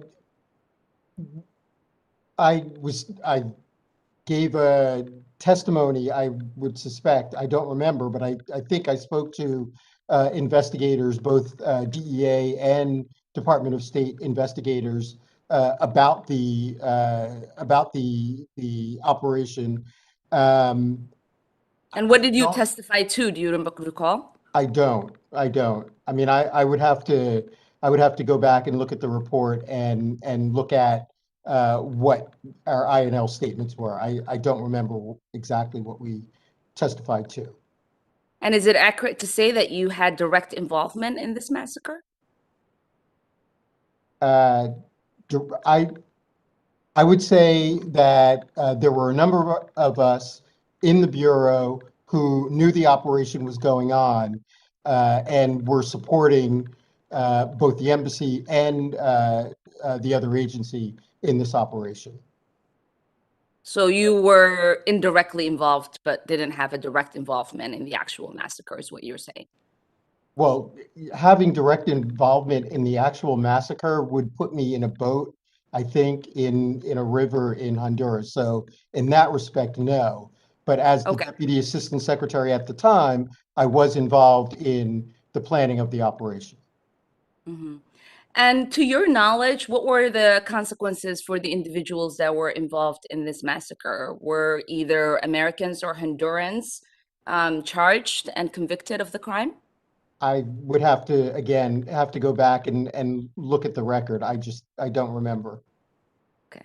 I'll refresh your memory. Only one Honduran was charged but was acquitted to this day. There are no people who have been held actually accountable for that massacre. Do you know if there is any compensation or reparations provided to the victims of this massacre? I don't know. Again, I would have to check. I mean, I think I can find out, but I don't know offhand. Okay. And so in your role, and again, to our previous question about combating impunity and pushing for the rule of law, how can we have credibility when there has been impunity for Americans and Hondurans and others involved in the Northern Triangle who have had agents who murder with impunity? Well, I think it would be a mistake to tar everything that the United States government does in the region by one unfortunate operation. The fact is, the United States government today continues to be the partner of choice for the countries in the region on issues like rule of law, promotion of democracy, and support for democratic institutions. And you're saying there is credibility with the citizens? The gentlelady's time has expired. Thank you, Mr. Chairman. I yield back. Representative Young Kim of California for 5 minutes. Thank you, Chairman Meeks, and I want to thank our witnesses for joining us today and for your patience in answering the members' questions today. I'm a proud immigrant who went through the legal process to become a citizen, so I understand and have great empathy for others who want to pursue the promise of America and achieve their dream. So we must create a fair, compassionate, and secure immigration system. However, the U.S. must also remain committed to preventing a worsening of the regional migration crisis that has continued to affect the security of our southern border. To that end, I want to ask Administrator Escobari, what policies have been successful at deterring migration flows, and how should the U.S. and regional partners address this ongoing humanitarian challenge? And may I also ask if you can provide an update on USAID's partnership with its Mexican counterpart on its programs to address the root causes of migration? Thank you, Representative Kim, for that question. And to mention again the complex sources of migration that keep shifting, right? There are things that we know, and in terms of programs that we know that work, they relate to these root causes of governance, security, and economic opportunity. And when I was in this job with the Obama administration, we were able to find a very concrete link between reducing homicide rates in some of these communities in Honduras and a number of unaccompanied children decreasing from that same community. So we know that security is something that works and that we have been successful in some communities.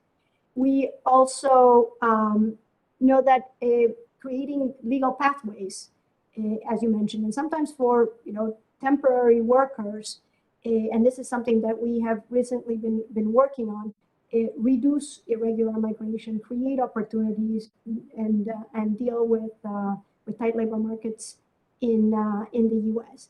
But I really want to bring my attention to probably the biggest issue related to migration right now, right? The huge displacement happening from Venezuelans, now Nicaraguans, that really are affecting the whole region in a dramatic way. And our work in Colombia, helping the incorporation of Venezuelans into Colombian society through the TPS work, I think is of incredible importance that it succeeds, because it will be a model for the rest of the region who is facing also this displacement of how to Thank you, embrace Administrator. You know what? in the interest of time, I'd like to ask the next question and move to USAID's actions to counter authoritarianism in Latin America, where democracy and rule of law is increasingly threatened by the growth of authoritarianism, as you said, Cuba, Nicaragua, and Venezuela. So, Administrator, how is USAID working to support democracy and the rule of law in that region? And how is the agency working to support the work of democratic actors living under those authoritarian regimes? Yeah, our work there adapts depending on the situation. You know, there are serious closed spaces like in Nicaragua, where most of our work involves helping NGOs hold these governments accountable. And sometimes the space is closed, it means being creative. And in the case of Nicaragua, some of them have to work from other countries. We also focus on freedom of information and making sure that, you know, people in these countries and outside can really understand what is going on, because it brings international pressure. And of course, our efforts on rule of law more generally, in creating the capacity of strengthening the judicial systems in these governments. But thank you. Thank you. I'd like to also ask you about civil society activists and human rights defenders who are increasingly targeted by authoritarian state-run online campaigns. So what steps is USAID taking to ensure that individuals and organizations the U.S. works with are equipped to safely operate in the digital space? No, and this issue has worsened in recent months. And the work that we're doing there is increasing our work on early warning systems, members in the community that can tell organizations, CSOs, religious organizations, or even the police to be able to act with very fresh information and respond and protect these human rights defenders, but also protect them in a variety of ways. The gentlelady's time has expired. I now recognize Representative Andy Barr of Kentucky for 5 minutes. Thank you, Mr. Chairman, and thank you for holding this hearing. To both Secretary Nichols and Secretary Robinson, Chinese trade with Latin America and the Caribbean increased almost $18 billion in 2002 to almost $316 billion in 2009. That's a big jump. At least 19 Latin American and Caribbean countries participate in the Belt and Road Initiative, and China's investments in Latin America from 2005 to mid-2021 amounted to $133 billion. Despite this, your testimonies outlining this administration's priorities for the Western Hemisphere do not mention China even one time. How are we to take this administration's stance on China seriously if you do not even list it as a priority? And have you all just abandoned the Monroe Doctrine, and are you welcoming Communist China to invest in our own backyard? Thank you very much, Congressman. My opening statement talked about malign influences from outside of our hemisphere. The challenges that we face in our region with regard to the presence of the PRC are significant. We need to ensure that the countries in our hemisphere are competing on a level playing field, that investments are transparent, that they're not a Trojan horse for surveillance systems or other problems. We trade with China ourselves, but we need to make sure that all of us have our eyes open when we do so. We work very hard to make sure that we share what we know with the countries in our hemisphere, and we need to do everything we can to offer up free market-based positive solutions to countries who are looking for ways to address their infrastructure needs, their healthcare sector needs, and exploit their natural resources that they need to grow. I appreciate that, Ambassador. Thank you for that. But we want to see real concrete action in that regard. And let me give you an example, Secretary. In December of last year, we saw another Western Hemisphere nation, Nicaragua, break diplomatic ties with Taiwan, seizing Taiwan's embassy and diplomatic offices and turning them over to the PRC. What concrete, and I'm asking for specifics here, actions is the State Department taking to protect the current countries in the Western Hemisphere that still maintain diplomatic ties to Taiwan? As I said earlier, we have spoken with each of the countries that maintain relations with Taiwan now, 8 nations in the Western Hemisphere, about the value of those nations, those relationships, and we support Taiwan as an important partner in our region that supports democratic and free market values. During our conversations, for example, with the new administration in Honduras, both before taking office and just last week, we talked about the importance of the relationship that Honduras has with Taiwan, and newly elected president, inaugurated president Castro has restated her government's commitment to remain with Taiwan. Well, that's good. With respect to Nicaragua, have you expressed displeasure with what they did in abandoning Taiwan in favor of the PRC? We put out a statement which noted that the anti-democratic behavior of Nicaragua and authoritarian conduct matched their decision to break relations with Taiwan. And Taiwan's a democratic actor and an important partner for the region. Nicaragua is an authoritarian state that abuses the human rights of its people in an increasing basis every day. I'm not surprised that they don't want to have relations with Taiwan. One other thing, just to flag, not asking for a response, but the Panama Canal and the country of Panama, I think, is particularly vulnerable to malign Chinese influence, and I would ask the State Department to focus on that as well. Final question to Secretary Robinson. According to the CDC, synthetic opioids like fentanyl are the primary driver of overdose deaths in the United States. 11,201 pounds of fentanyl was seized at the southern border in fiscal year 2021. That's enough to kill every man, woman, and child in America 8 times over.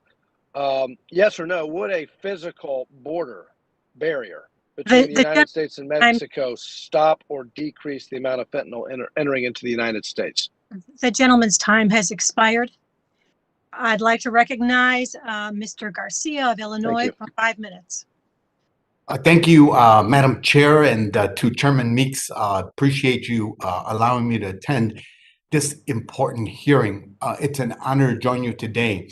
The district I represent, Illinois' 4th, has a high number of foreign-born constituents, over 30%, most from Latin America. They immigrated to the U.S., often pushed by factors resulting from or related to U.S. policy toward the region. I'm one of those immigrants too. So my constituents and I, and many Latino immigrants from across the U.S., are living testaments to the real human consequences of the policies we're discussing today. I'd like to begin with Assistant Secretary Nichols with respect to Venezuela.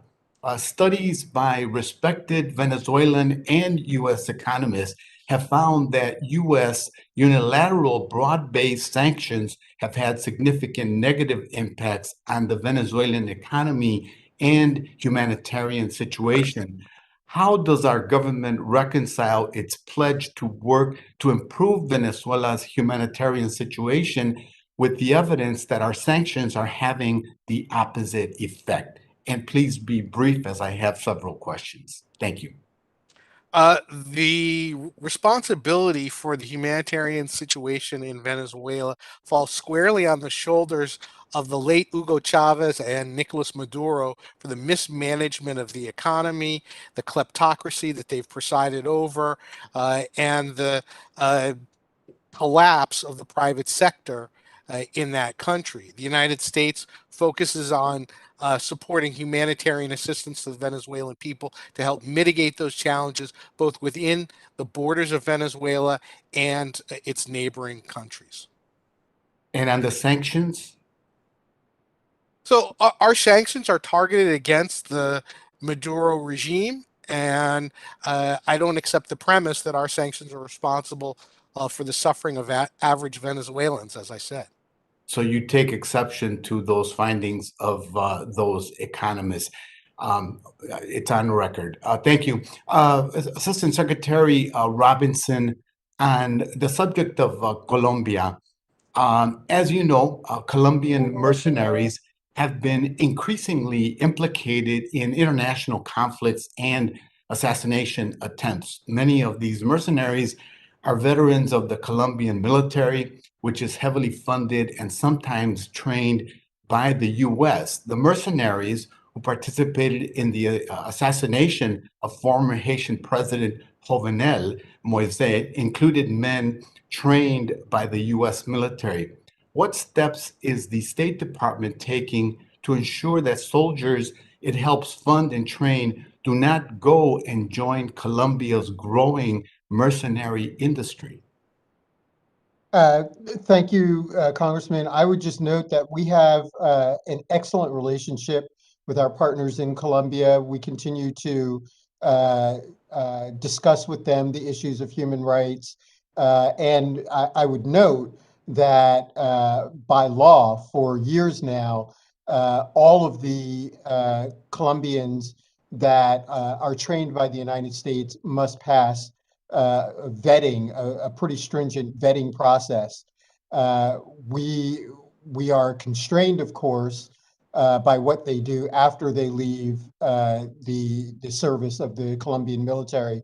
But while they are in the Colombian military and while they are receiving training from the United States, we are assured that that they won't take part in those types of activities. Thank you, Assistant Secretary. Back to Mr. Nichols before I run out of time. And as you know, 8 human rights defenders in Honduras have been unjustly detained for their peaceful protest for illegally mining around the Guapinol River. Mr. Nichols, is the embassy in Honduras sending a representative to observe and ensure U.S. presence and the closing dates of the trial against the Guapinol water defenders? The U.S. Embassy follows closely both human rights and environmental issues in Honduras, and we continue to observe and offer our thoughts within that context. You're not sending any observers to the trial? I can't speak to that specific trial. I have to get back to you on the specific trial. Thank you, sir. I yield back. Thank you. I'd like to thank the witnesses for their time, sharing their expertise, and answering all the questions about this very important topic today. And with that, this hearing is adjourned.